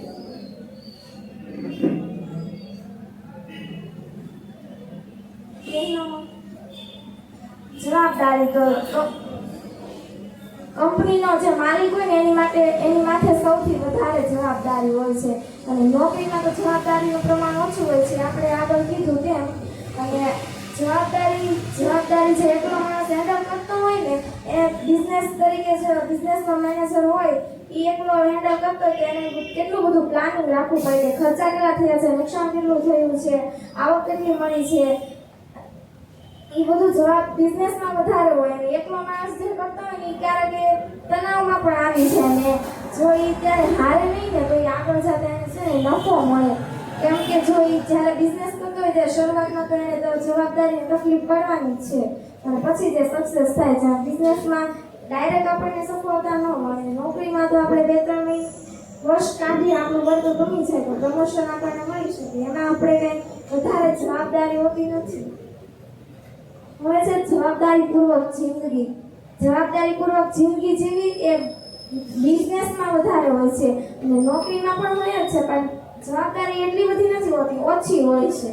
જવાબદારીનું પ્રમાણ બિઝનેસમાં વધારે હોય છે. બિઝનેસમાં જે વ્યક્તિ એકલો હેન્ડલ કરતો હોય ને એની માથે સૌથી વધારે જવાબદારી હોય છે. એના ક્લાયન્ટનું ધ્યાન રાખવાનું, પછી એના નીચેના કર્મચારી હોય એનું ધ્યાન રાખવાનું, ઉદ્યોગપતિ છે અને વારાફેરી મળતા હોય એનું વિરોધ પક્ષકારો હોય, સેક્રેટરી હોય, જે અલગ અલગ સંચાલક મંડળ હોય, બધાનું એને ધ્યાન રાખવું પડે. નોકરીમાં એવું હોતું જ નથી, ખાલી એને કામ પૂરતું જ વર્ક કરવાનું હોય નોકરીમાં, બીજું કાંઈ એને વર્ક નહીં કરવાનું, કે બોસને કે ઉપરી અધિકારી છે એને કંઈ સલાહ પણ નહીં આપવાની. કોઈક નોકરી એવી હોય કે જે ઉપરી અધિકારી હોય, કર્મચારી હોય એની પણ સલાહ લેતા હોય, કે એના રિવ્યુ શું છે, કે શું સુધારો કરવો જેવું છે અને શું જે છે એ અપનાવાય, એ બધું અમુક કંપનીમાં એવું હોય કે કર્મચારીની સલાહ પણ લેતા હોય ને અમુક કંપની તો જાતે જ નિર્ણય લે, જે એના ઉપરી અધિકારી હોય એ જાતે નિર્ણય લે. જવાબદારીપૂર્વક જિંદગી છે ને આ બિઝનેસમાં વધારે જવાબદારી આવે અને જ્યારે નોકરીમાં જવાબદારીનું પ્રમાણ ઓછું હોય છે. પ્રશ્ન કોઈને?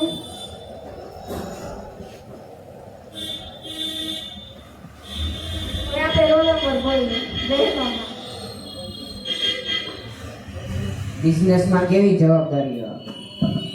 બિઝનેસમાં જવાબદારી તો એ આવે કે આપણે કર્મચારીને કેવી રીતે હેન્ડલ કરવા, જે આપણે જે જગ્યા રાખી છે કંપનીની, તો આપણે તો પેલા ઘરની નહીં હોય, ભાડાની રાખીશું ને અમુક એવી આવક ઇન્કમ હોય તો ઘરની પણ રાખી શકે, ભાડાની હશે તો એને આપણે જવાબદારી આપી કે કર્મચારીને કેવી રીતે હેન્ડલ કરવા, આપણે ઇન્કમ કેવી રીતે મેળવવી, ખર્ચ કેવી રીતે કરવા, સમજી વિચારીને બધું કરવાનું હોય.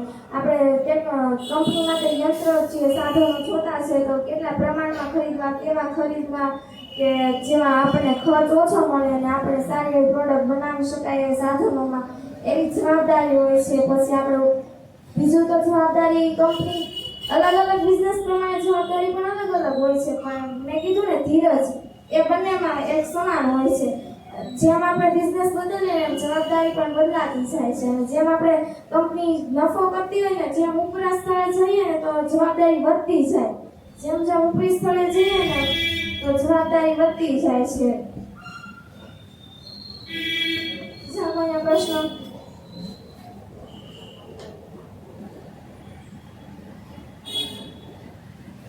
હા, કંટ્રોલ નંબર કોણ છે બહેનોમાં? આપને કોઈ પ્રશ્ન છે કે અમારો સામેથી પૂછો? તમે બિઝનેસ કરવા માંગો છો કે નોકરી?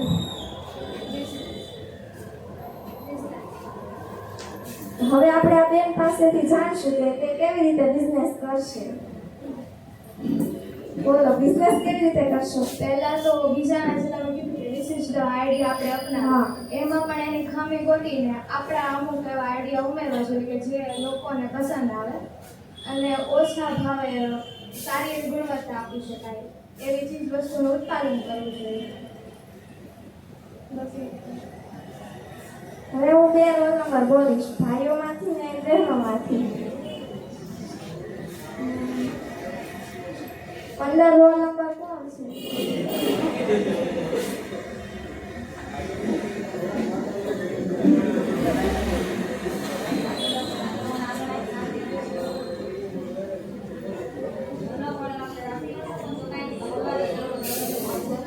તમને 1 કરોડ રૂપિયા આપ્યા હોય કોઈ અને તમને એમ કીધું હોય કે તમે આનું શું કરો, તો તમે શું કરશો? બિઝનેસ શરૂ કરું. બિઝનેસ શરૂ કરશો તો એને કેવી રીતે વાપરશો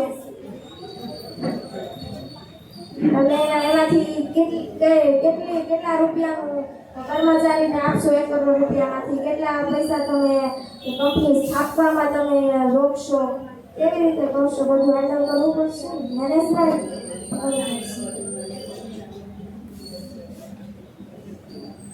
નહીં જરા.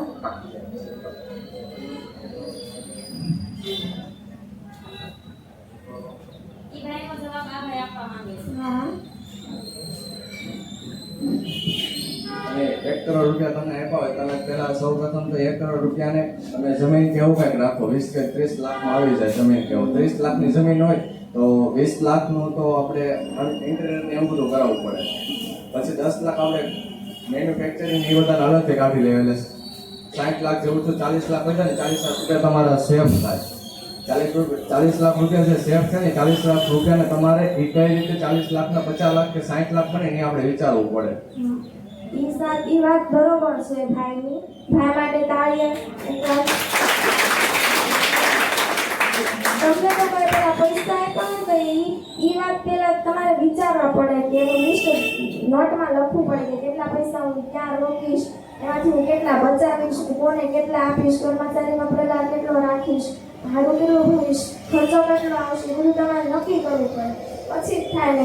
એ આમાં કંઈ જ્યાં ત્યાં રોકવા મળીએ તો એ પૈસા તો આજ થઈને પૂરા થઈ જાય બધા ગમે તેટલા પૈસા હોય. ત્યાર પછીનો પોઈન્ટ છે કે સુરક્ષા બિઝનેસમાં જ વધારે છે કે નોકરીમાં. એક એક્ઝામ્પલ આપું. એક કંપની હતી અને એની સામે એક સમોસાની દુકાનવાળો હતો.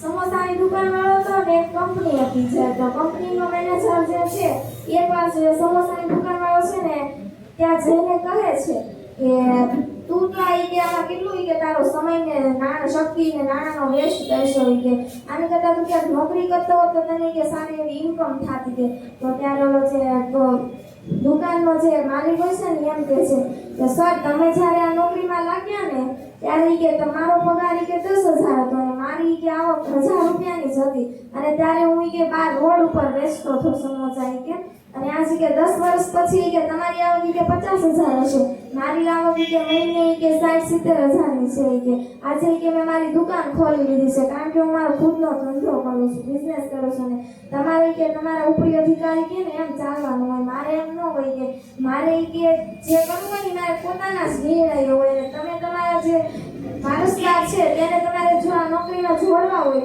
તો એને 0 થી ચાલુ કરવું પડશે. તમે જે બધું સ્ટ્રગલ કર્યું એને પણ કરવું પડશે. પહેલેથી એને મહેનત કરવી પડશે અહીંયા પહોંચવા સુધી. તમે જેટલી મહેનત કરી છે એને એટલી કરવી પડશે. અને જ્યારે કે મારે મારા વારસદારને આમાં લાવવો હોય બિઝનેસમાં તો એ કે મેં જેટલી કે બિઝનેસ સ્થાપવામાં ઓલી કે સંઘર્ષ કર્યો એટલે એને એટલો બધો સંઘર્ષ નહીં કરવો પડે. એને કે ડાયરેક્ટ જ આમાં વહી આવશે તો બધું ચાલશે કે બિઝનેસમાં કે હું મારા વારસદારને લાવી શકું ને તમે કે જો તમારા કે સંતાન જે છે વારસદાર એને કે તમે ન લાવી શકો કારણ કે એને જ્યાંથી તમે મહેનત શરૂ કરી છે ને કરવાની ત્યાંથી જ એને મહેનત કરવી પડશે અને તમે જ્યાં પૂગ્યા ત્યાં સુધી એને પૂગવા માટે તમે જે બધું સંઘર્ષ કર્યો એ પણ એને કરવો પડશે. તો બિઝનેસ ને નોકરીમાં સુરક્ષા વધારે છે ને બિઝનેસમાં મળે છે નોકરીમાં પણ મળે છે.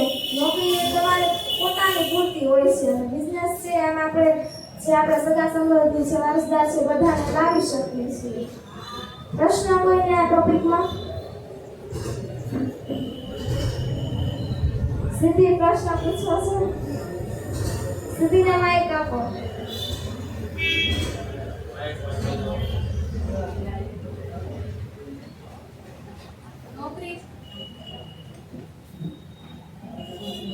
નોકરી છે એમાંય તે ખોટ નોકરી છે એમાંય ક્યારેક આપણને જે ઇન્કમ હોય એ ન મળે અને બિઝનેસમાં ખોટ થવાનું હોય તો સુરક્ષા શેમાં વધુ? સુરક્ષા વધારે છે ને જો નોકરી કરતા હોઈએ ને તો ક્યારેય કંપની લોસ ગમે તે કંપનીમાં તમે કર્મચારી તરીકે નોકરી કરો છો અને કંપની જે ખોટમાં ગઈ તો તમારી જે 20,000 સેલેરી હશે એમાંથી લોકો કાપીને તમને 15,000 આપશે પણ આપશે તો ખરી જ તેને એમ. નોકરીમાં સુરક્ષા છે અને જેને બિઝનેસ કરતા હોય તેમાં તમારો ખુદનો ધંધો હોય અને જો એ ખોટમાં ગયું હોય ને એ તમારે એમાં ઉતના મળવાનું કાંઈ નથી અમુકના રોકવા પડશે વધારામાં. અને નોકરીમાં તો તમને જો ગમે ત્યાં નોકરી કરતા હશો થોડાક પૈસા તો કાપીને તમને આપશે જ તેને એમ. 20,000 હશે તો નોકરી ખોટમાં ગઈ છે કંપની તો 15,000 તો મળશે વધારે 5,000 કાપશે પણ 10,000 કાપે કરીને 10,000 તો તમને મળવાના છે અને બિઝનેસમાં તો વધારે તમારે હંમેશા રોકવું પડશે. બિઝનેસ એક એવી વસ્તુ છે કે જેમાં એકવાર તમે સક્સેસ થઈ ગયા ને પછી તો તમારે ગમે તે કરવું હોય ને કરી શકો નહીં. નોકરીમાં એવું નથી એમાં તમારે સેટ કરવું પડે વધારે તમારે સેલેરી પ્રમાણે તમારે કેવી રીતે બધું સેટ કરવું એ નક્કી કરવું પડે કે હું કઈ રીતે ક્યાં પૈસા વાપરું એમ. હવે લાસ્ટ પોઈન્ટ છે નોકરીથી સંતોષ કે અસંતોષ. કોઈને પ્રશ્ન નથી ને?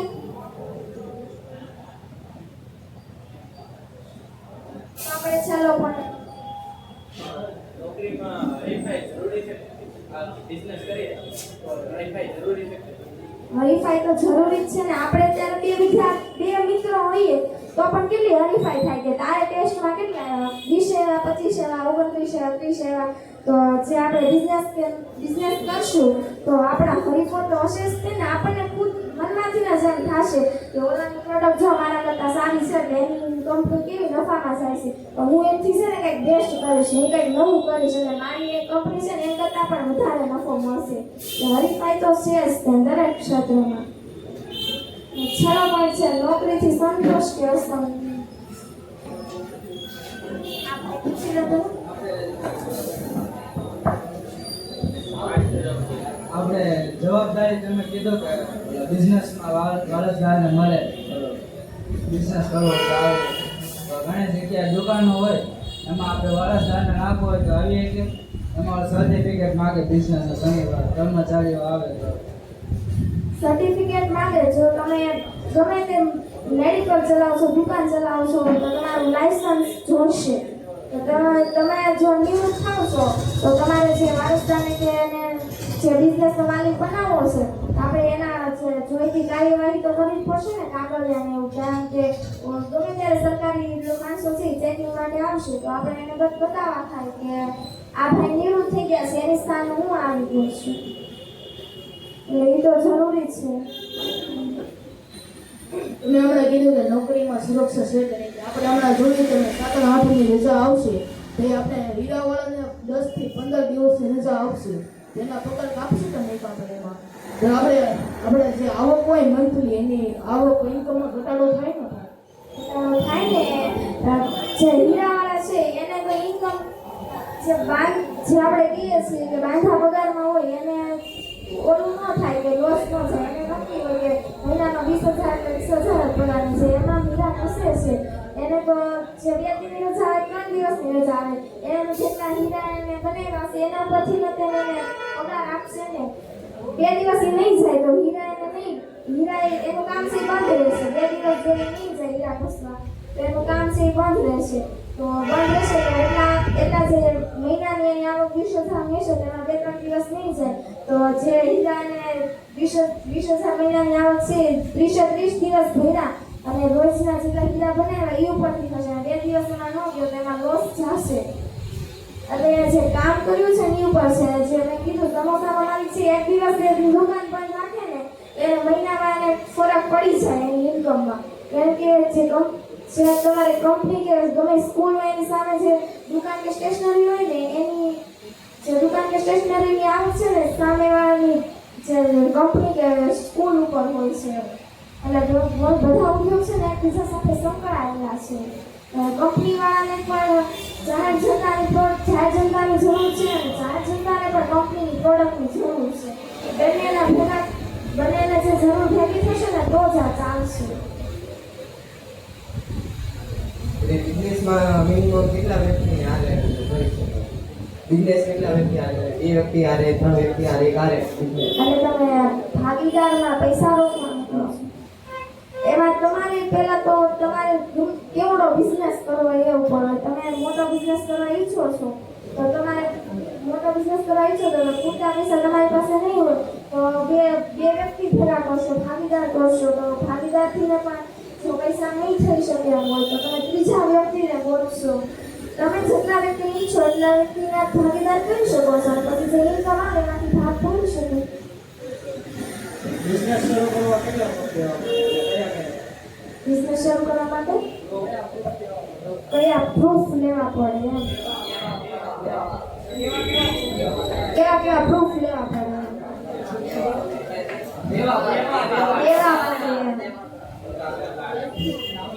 બિઝનેસ શરૂ કરવો હોય તો સૌપ્રથમ તો તમારે કંપનીની જે કંપની છે સરકાર દ્વારા કંપની સ્થાપો ને એટલે સરકારને આપણે માન્ય કરાવવી પડે. સરકાર જો માન્ય કરે ને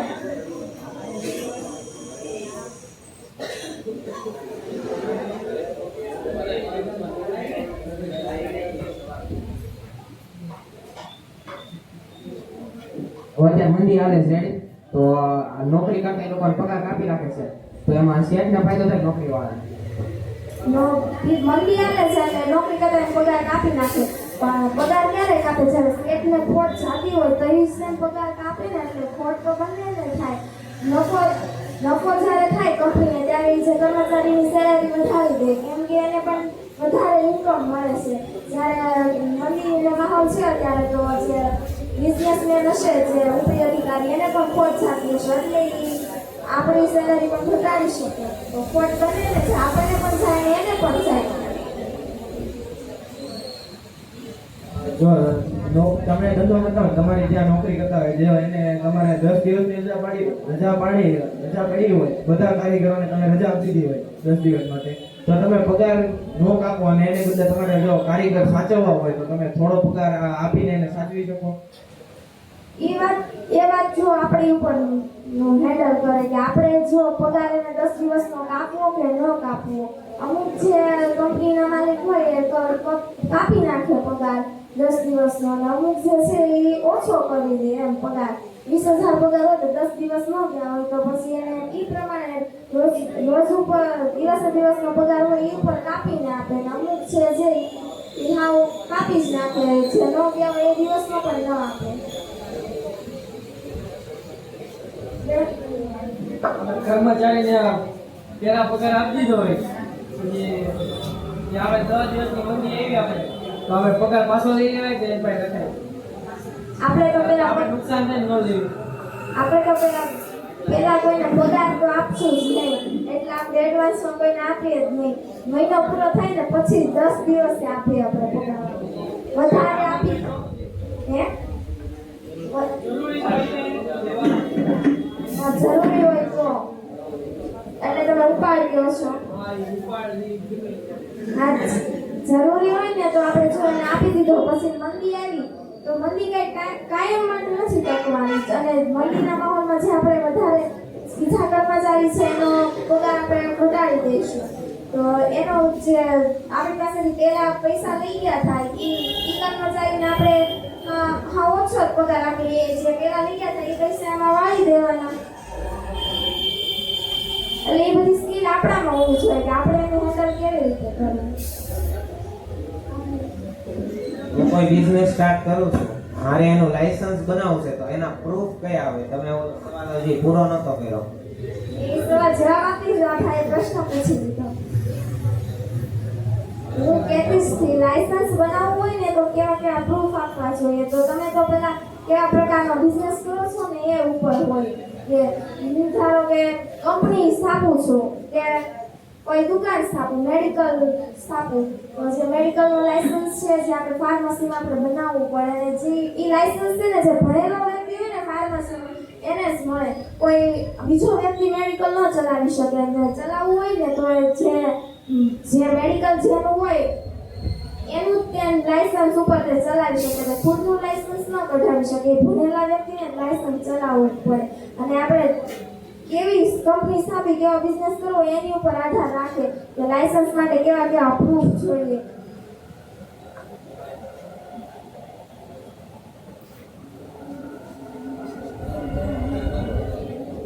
આપણે બિઝનેસમાં કંપની સ્થાપી છે તેમાં કર્મચારી જોઈએ તો કર્મચારી ક્યાંથી ગોતવા?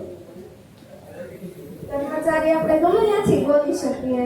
આપણે કોલેજમાં જઈએ તો જ્યાં ગ્રેજ્યુએશન જેનું પૂરું થયું હોય, બિઝનેસ લાઈનમાં જે વિદ્યાર્થીઓ હોય જેનું ગ્રેજ્યુએશન પૂરું થયું હોય તો જે આપણે કોલેજના અધિકારી હોય આપણને લિસ્ટ આપી શકે કે આ એટલા વ્યક્તિઓનું ગ્રેજ્યુએશન અહીંયાથી પૂરું થયું છે અને એની જે ટકાવારી છે એ ઉપરથી આપણે પછી આપણે એ વ્યક્તિને પસંદ કરવાના હોય કે કઈ વ્યક્તિ આમાં સારી રીતે કામ કરી શકશે અને કઈ નહીં કરી શકે. બિઝનેસમાં નાની મોટી રકમ હોય એનું સેવન કેવી રીતે કરવું જોઈએ? નાની મોટી રકમનું સેવન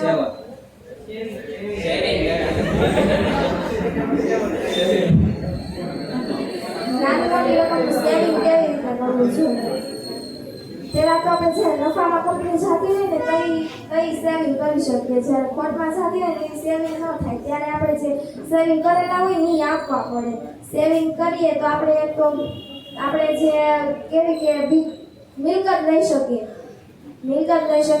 કોઈને વ્યાજમાં પૈસા આપી શકીએ, બેંકમાં રોકાણ કરી શકીએ. કર્મચારીનો પગાર આપણે કઈ રીતે નક્કી કરીએ કે આને આટલો જ પગાર આપવો જોઈએ? બધાને અલગ અલગ આપવાનો હોય જેવું કામ હોય એ રીતે પગાર આપવાનો હોય. કોઈનું કામ વધારે હોય તો એને એ રીતે પગાર આપવાનો હોય. જે મગજથી કામ કરતો હોય ને, જેને બેઠા કામ કરવાનું, બોસના જે ઉપરી અધિકારી હોય એની આવક વધારે હોય, એને કર્મચારી કરતાં વધારે પગાર હોય. કેમ કે માનસિક રીતે કામ કરે છે, મગજ ચલાવે છે. અને જે કર્મચારી હોય ને એનો પગાર ઓછો હોય કારણ કે શારીરિક કામ કરે છે. જે આ સ્માર્ટ વર્ક કરે ને એનો પગાર વધારે હોય હંમેશા. હવે જંગલવાળા પણ સિંહ તો અઠવાડિયામાં ખાલી એક જ વાર ખાલી જાગે ને ખાઈ લે, અને ગધેડું છે એ તો 24 કલાક કામ કરે છે. તો સિંહ કરતાં તો ગધેડું વધારે કામ કરે છે. તો જંગલનો રાજા ગધેડું કેમ નથી કહેવાતો? સિંહ કહેવાય છે, કારણ કે સિંહ છે એ સ્માર્ટ વર્ક કરે છે અને ગધેડું છે હાર્ડ વર્ક કરે છે. એટલે સ્માર્ટ વર્ક કરે ને એને વધારે પગાર મળે, અને જે કર્મચારી છે ને એનો પગાર તો આપણે એને કામ ઉપરથી નક્કી કરી શકીએ. તમે સવાલ પૂછો, જવાબ તો તમે જ આપી દીધો.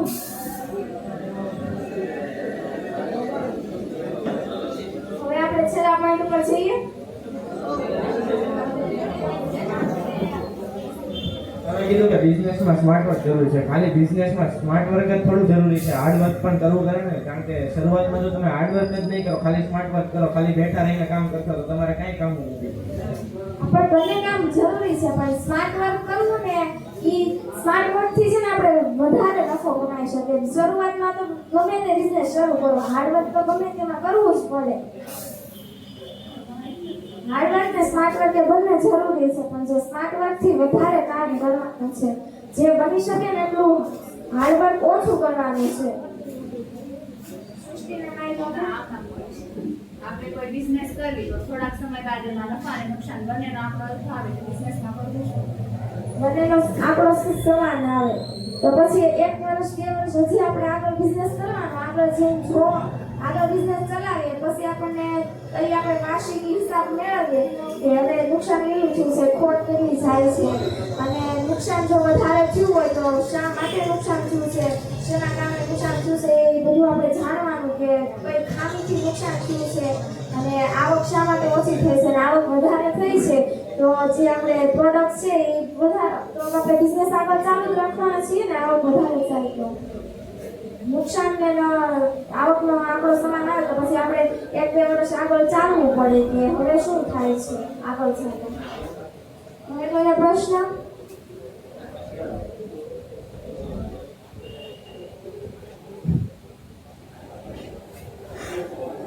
આપણે કર્મચારીને ઓલો હિસાબ કરવા આપ્યો હોય ને, હિસાબમાં માલ આપણે લીધો છે, અડધો માલ બાંધને માલ વેચ નાખે તો નુકસાન તો આપણે જ. એના માટે શું પગલાં લેવા પડે? એટલે 12 માલ વેચી નાખે એટલે આપણે જે પગારે આપણે જે માલ મગાવ્યો છે એ કર્મચારી કાર વેચી નાખે, ડાયરેક્ટ વેચ નાખે, આપણી પાસે આવા જ જોઈએ પૈસા. પણ આ જે માલ આપણે બીજેથી મગાવીએ એનું બિલ તો આપણી પાસે આવે કે નહીં? એમાં તો લખ્યું હોય કે હિસાબ તો એ રાખે ને, આપણે ખાલી વિચારવાનું છે આમ કરવું આમ કરવું. હિસાબ થોડોક ઈ રાખે. આપણે માલિક છીએ તો હિસાબ આપણે જ રાખવાના ને. આપણે કેટલી આવક થઈ છે આપણને ક્યારે ખબર પડે? આપણે હિસાબ મેળવીએ તો સેક્રેટરી આપણે રાખવી જોઈએ, સેક્રેટરી પાસે હિસાબ હોય, આપણે તો ખાલી કહેવાનું આજે આપણે કેટલા પૈસા. આપણે સેક્રેટરી ની આપણે સેક્રેટરી નિમણૂક કરી હોય તો સેક્રેટરી છે આપણે જે કહીએ એમ જ કરે ને. સંજોગ એવા બની શકે કે કોઈ કંપની છે એ આપણા સેક્રેટરીને વધારે પૈસા આપીને એની જે સેક્રેટરી છે આપણા બિઝનેસની સિક્રેટ વાતો જાણી લે. તો જે આપણે સેક્રેટરી આપણે જે નિમણૂક કરવી ને એમાં એવું હોવું જોઈએ કે આપણે જે સેક્રેટરી નિમણૂક કરીએ છીએ ને એને ગમે તેવી લાલચ આપે ગમે તે વ્યક્તિ, પણ એ આપણું કામ છે ને વ્યવસ્થિત જ કરે, હંમેશા બગાડે તો નહીં જ છે. એવી સેક્રેટરીની નિમણૂક આપણે કરવાની છે. લાલચમાં આવી જાય તો સેક્રેટરી લાલચમાં આવી ગયા હોય તો પણ જ્યારે વાસી આપણે ખાલી બેઠા જ થોડુંક રહેવાનું છે ખુરશી ઉપર, ખાલી ખુરશી ઉપર થોડા બેઠા રહેશું, આપણે જાણશું તો સેમ્પલ નો જોવાના હોય ને ગમે માર્કેટમાં જઈને એટલે એ જેમ ખાલી વેપારી ખાલી બેઠા છે, ખાલી હિસાબ તો બધા અલગ અલગ કરતા હોય, મારે બીજા કરતા હોય, બધું અલગ અલગ કરતા હોય. જ્યારે સેક્રેટરી છે એને માલ ખરીદશે તો એ પૈસા લેવા તો આપણી પાસે જ આવશે ને કે ભાઈ એટલાનો માલ ખરીદ્યો છે અને એમાં એટલાનો માલ ખરીદ્યો છે ને એટલી રકમનો માલ આપણે મગાવવાનો છે. તો પૈસા તે આપણે બધા સેક્રેટરી ઉપર થોડોક નાખી દઈશું, આપણા ઘરનો હિસાબ એ સેક્રેટરી માથે નાખી દઈશું કે ઘરનો રાખવાનો છે, સેક્રેટરીનો હિસાબ તો અલગ રાખવાનો છે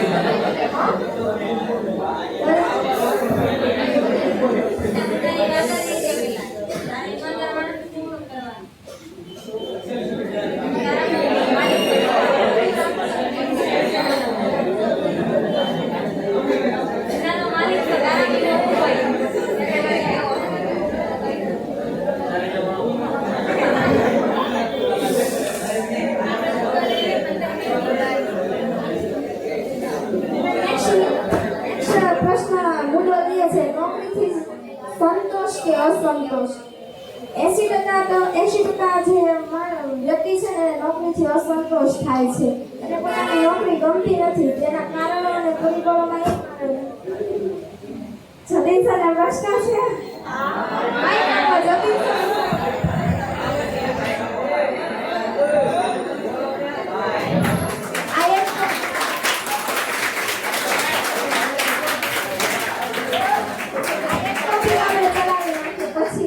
બધાના પ્રશ્ન આપણે એક સાથે પૂછીશું આખા બિઝનેસ. નોકરીથી અસંતોષ કે સંતોષ? આ જે 80% વ્યક્તિઓ છે ને નોકરીથી અસંતોષ મળે છે, કેમ કે એ લોકો જે પહેલા જેને વિચાર્યું હોય કે હું આવો સ્કિલ એનામાં પેલી આવડત હોય કે હું આ કરીશ, 12 પછી ગ્રેજ્યુએશન પછી હું આવી રીતે બિઝનેસ કરીશ, નોકરી સ્થાપીશ, તો જે નોકરી કરે ને ત્યારે એ બધા એના વિચારો છે ને બંધ કરી દેવા પડે. કેમ કે નોકરી કરે એટલે પછી એના વિચારો એને રજૂ ન કરી શકે. રજૂ કરે તો પણ કે જે કંપનીનો માલિક હોય ઈ કે સાંભળે નહીં, કેમ કે એની રીતે જ તેમ કરે, એને શું કરવું છે. નોકરી કરતા હોઈએ તો આપણે એને વધારે કહી પણ ન શકીએ કે તમે આમ કરો, આમ ન કરો. આપણા વિચારો એની પાસે રજૂ ન કરી શકીએ. એટલે નોકરી કરતા હોઈએ ને તો પહેલાં તો અસંતોષ ઊભો થાય ને કોઈ પણ કાર્ય કરો ને એમાં રસ રુચિથી કાર્ય કરવાનું, તો જ આપણે નોકરીમાં પણ સક્સેસ થઈશું. બિઝનેસ કરવો છે તો એમાં પણ રસ તો રાખવાનો જ છે. ખોટ ભલે જાય તો પણ રસ તો રાખવાનો જ છે. અહીંયા ટોપિક પૂરા થાય છે બધા. તમારે હવે જે પણ આખા બધા જ ટોપિકને લગતો અથવા બિઝનેસ કે નોકરીને લગતો પ્રશ્ન હોય તે રજૂ કરી શકો.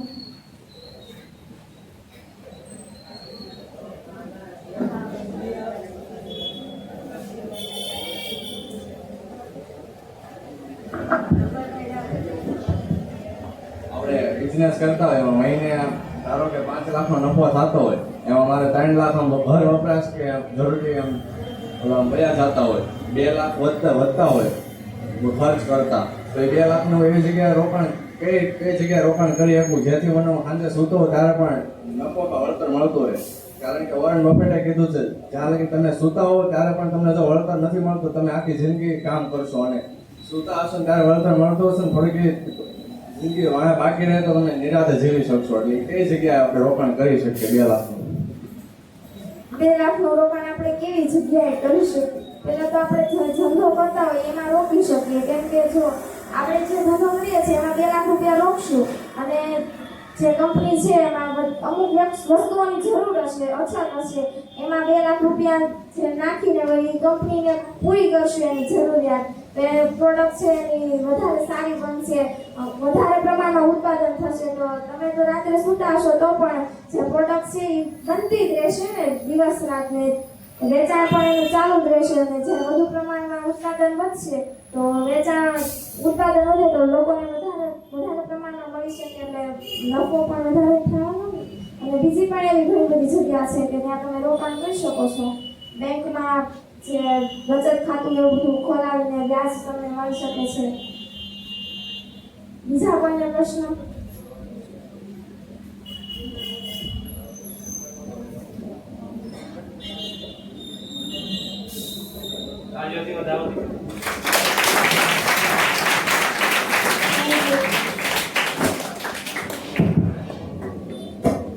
મિત્રો, કહેવાય છે એવું કે નોકરી મારી લાડકવાઈ ઇન્ટરવ્યુથી મળેલ છે. નોકરી મારી લાડકવાઈ ઇન્ટરવ્યુથી મળેલ છે અને એમાં એ બિઝનેસમાં થોડી ચડતી પડતી છે. મીઠી મૂંઝવણ, બિઝનેસ કે નોકરી? સરસ મજાનો આપનો સેમિનાર અહીં પૂર્ણ થયો છે. તે માટે હું રાઠોડ શ્રેયાબેનને ખૂબ તાળીઓના ગડગડાટ સાથે વધાવું છું. આપણે તાળી આ વખતે નવી રીતથી વગાડીએ. આપણે એક્સરસાઇઝ તાળી આ વખતે વગાડીશું. તો પહેલા આપણે બધા ઊભા થઈ જઈશું. ચાલો.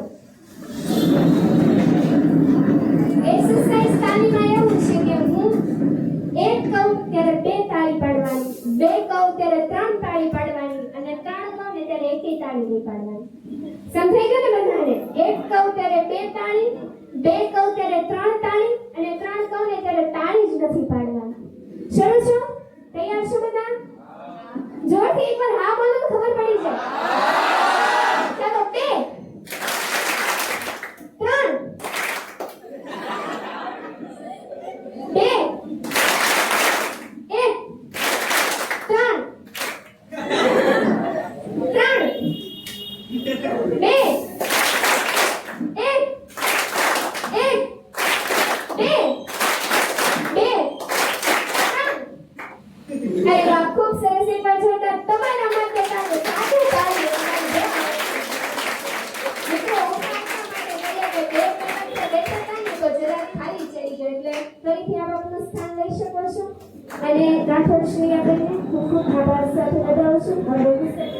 કહીશ કે કેટલું છે.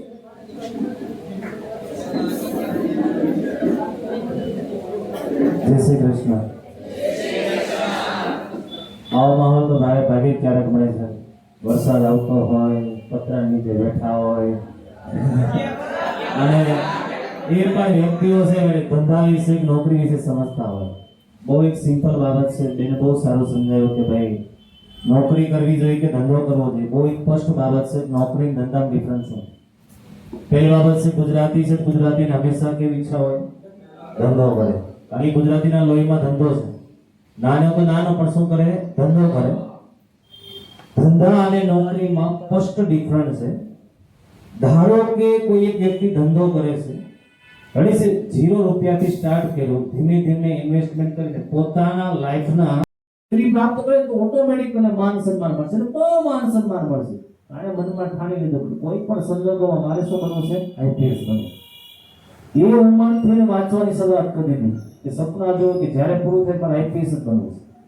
એના ઇન્ટરવ્યુમાં કહે છે કે જ્યારે ઇકોનોમિક્સનો પેપર હોય, અડી સર ઇકોનોમિક્સના પેપરની અંદર સતત 72 કલાક વાંચે. વિચાર કરજો, સતત 72 કલાક વાંચે વગર એને ભૂવાનો વિચાર પણ ન આવ્યો. તેની ક્ષમતા કેવડી છે? અડી સર 72 કલાક સુધી એને ખાધું પણ નહીં.